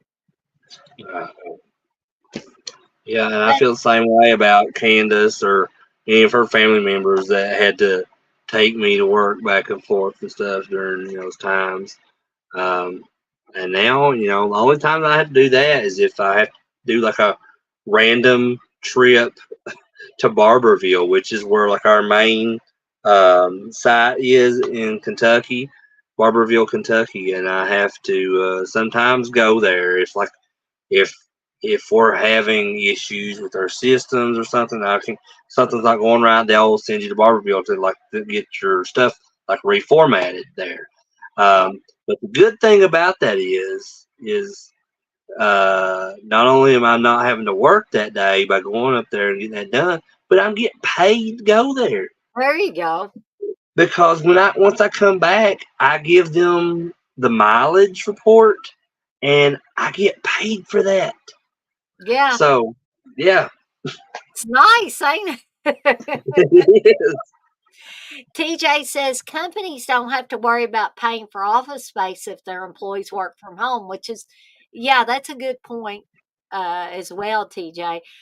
But guys and gals, it has been fun, but I've been drinking too much Mountain Dew and I got to go to the restroom. So, unless y'all want to see me make a puddle on the floor here, I think that we better tie things up. But I do want to thank Chris for being on here with me tonight. For pretty much, this was a special birthday edition of Seductive Poison the Resurgence Triple Threat Review Show because it was my birthday. I did an unboxing. While Chris was away, I showed the card that came in from my parents. I said I won't read the verse on the inside because I'd probably start crying because it was a really, really nice verse. Um, but so I guess me and Chris will get out of here for the night. I want to thank everybody that was in the chat. We had a very active chat tonight. We've had quite a few people in here. We've still got 14 people in here. And if Yeah. all possible, I would stay in here for a couple hours more. We could make a 5-hour show. I don't know if Chris could hold out that long. He might not. I possibly could, but I don't know. I'm also pretty tired and I got work tomorrow. Now I'm off because I'm supposed to work Saturday, so I kind of got an excuse. But thank you, Candace. Candace says great live, guys. Blissful says good night, everyone. So good night, Blissful. And so me and Chris are off like a dirty shirt, and we're gonna get out of here. But I do want to remind everybody before we do that to be kind to one another and blaze that trail. And y'all have a fantastic rest of your night. And let's make Friday fantastic. And Uh, foolish. yeah, make it foolish. Yeah, let's let's have fun with Friday, shall Oh we? yeah. Uh, it's the final day of the work week for a lot of people. So it is for Chris, I think. Yep. Oh, Yep. you don't ever work weekends, do you? Now I'm off on Saturdays and Sundays every week. See, I thought when I took this job I was going to have that. Nope. They shanghaied me into working Saturdays. But oh well. It's just 4 hours. So, and it's Uh, not every Saturday. So it's once every 7 Saturdays or something crazy like that. I don't know. But anyway, we're going to get out of here and we'll see everybody next time. So bye, everybody. Night, everybody. Happy birthday, Dana. Thank you, Chris.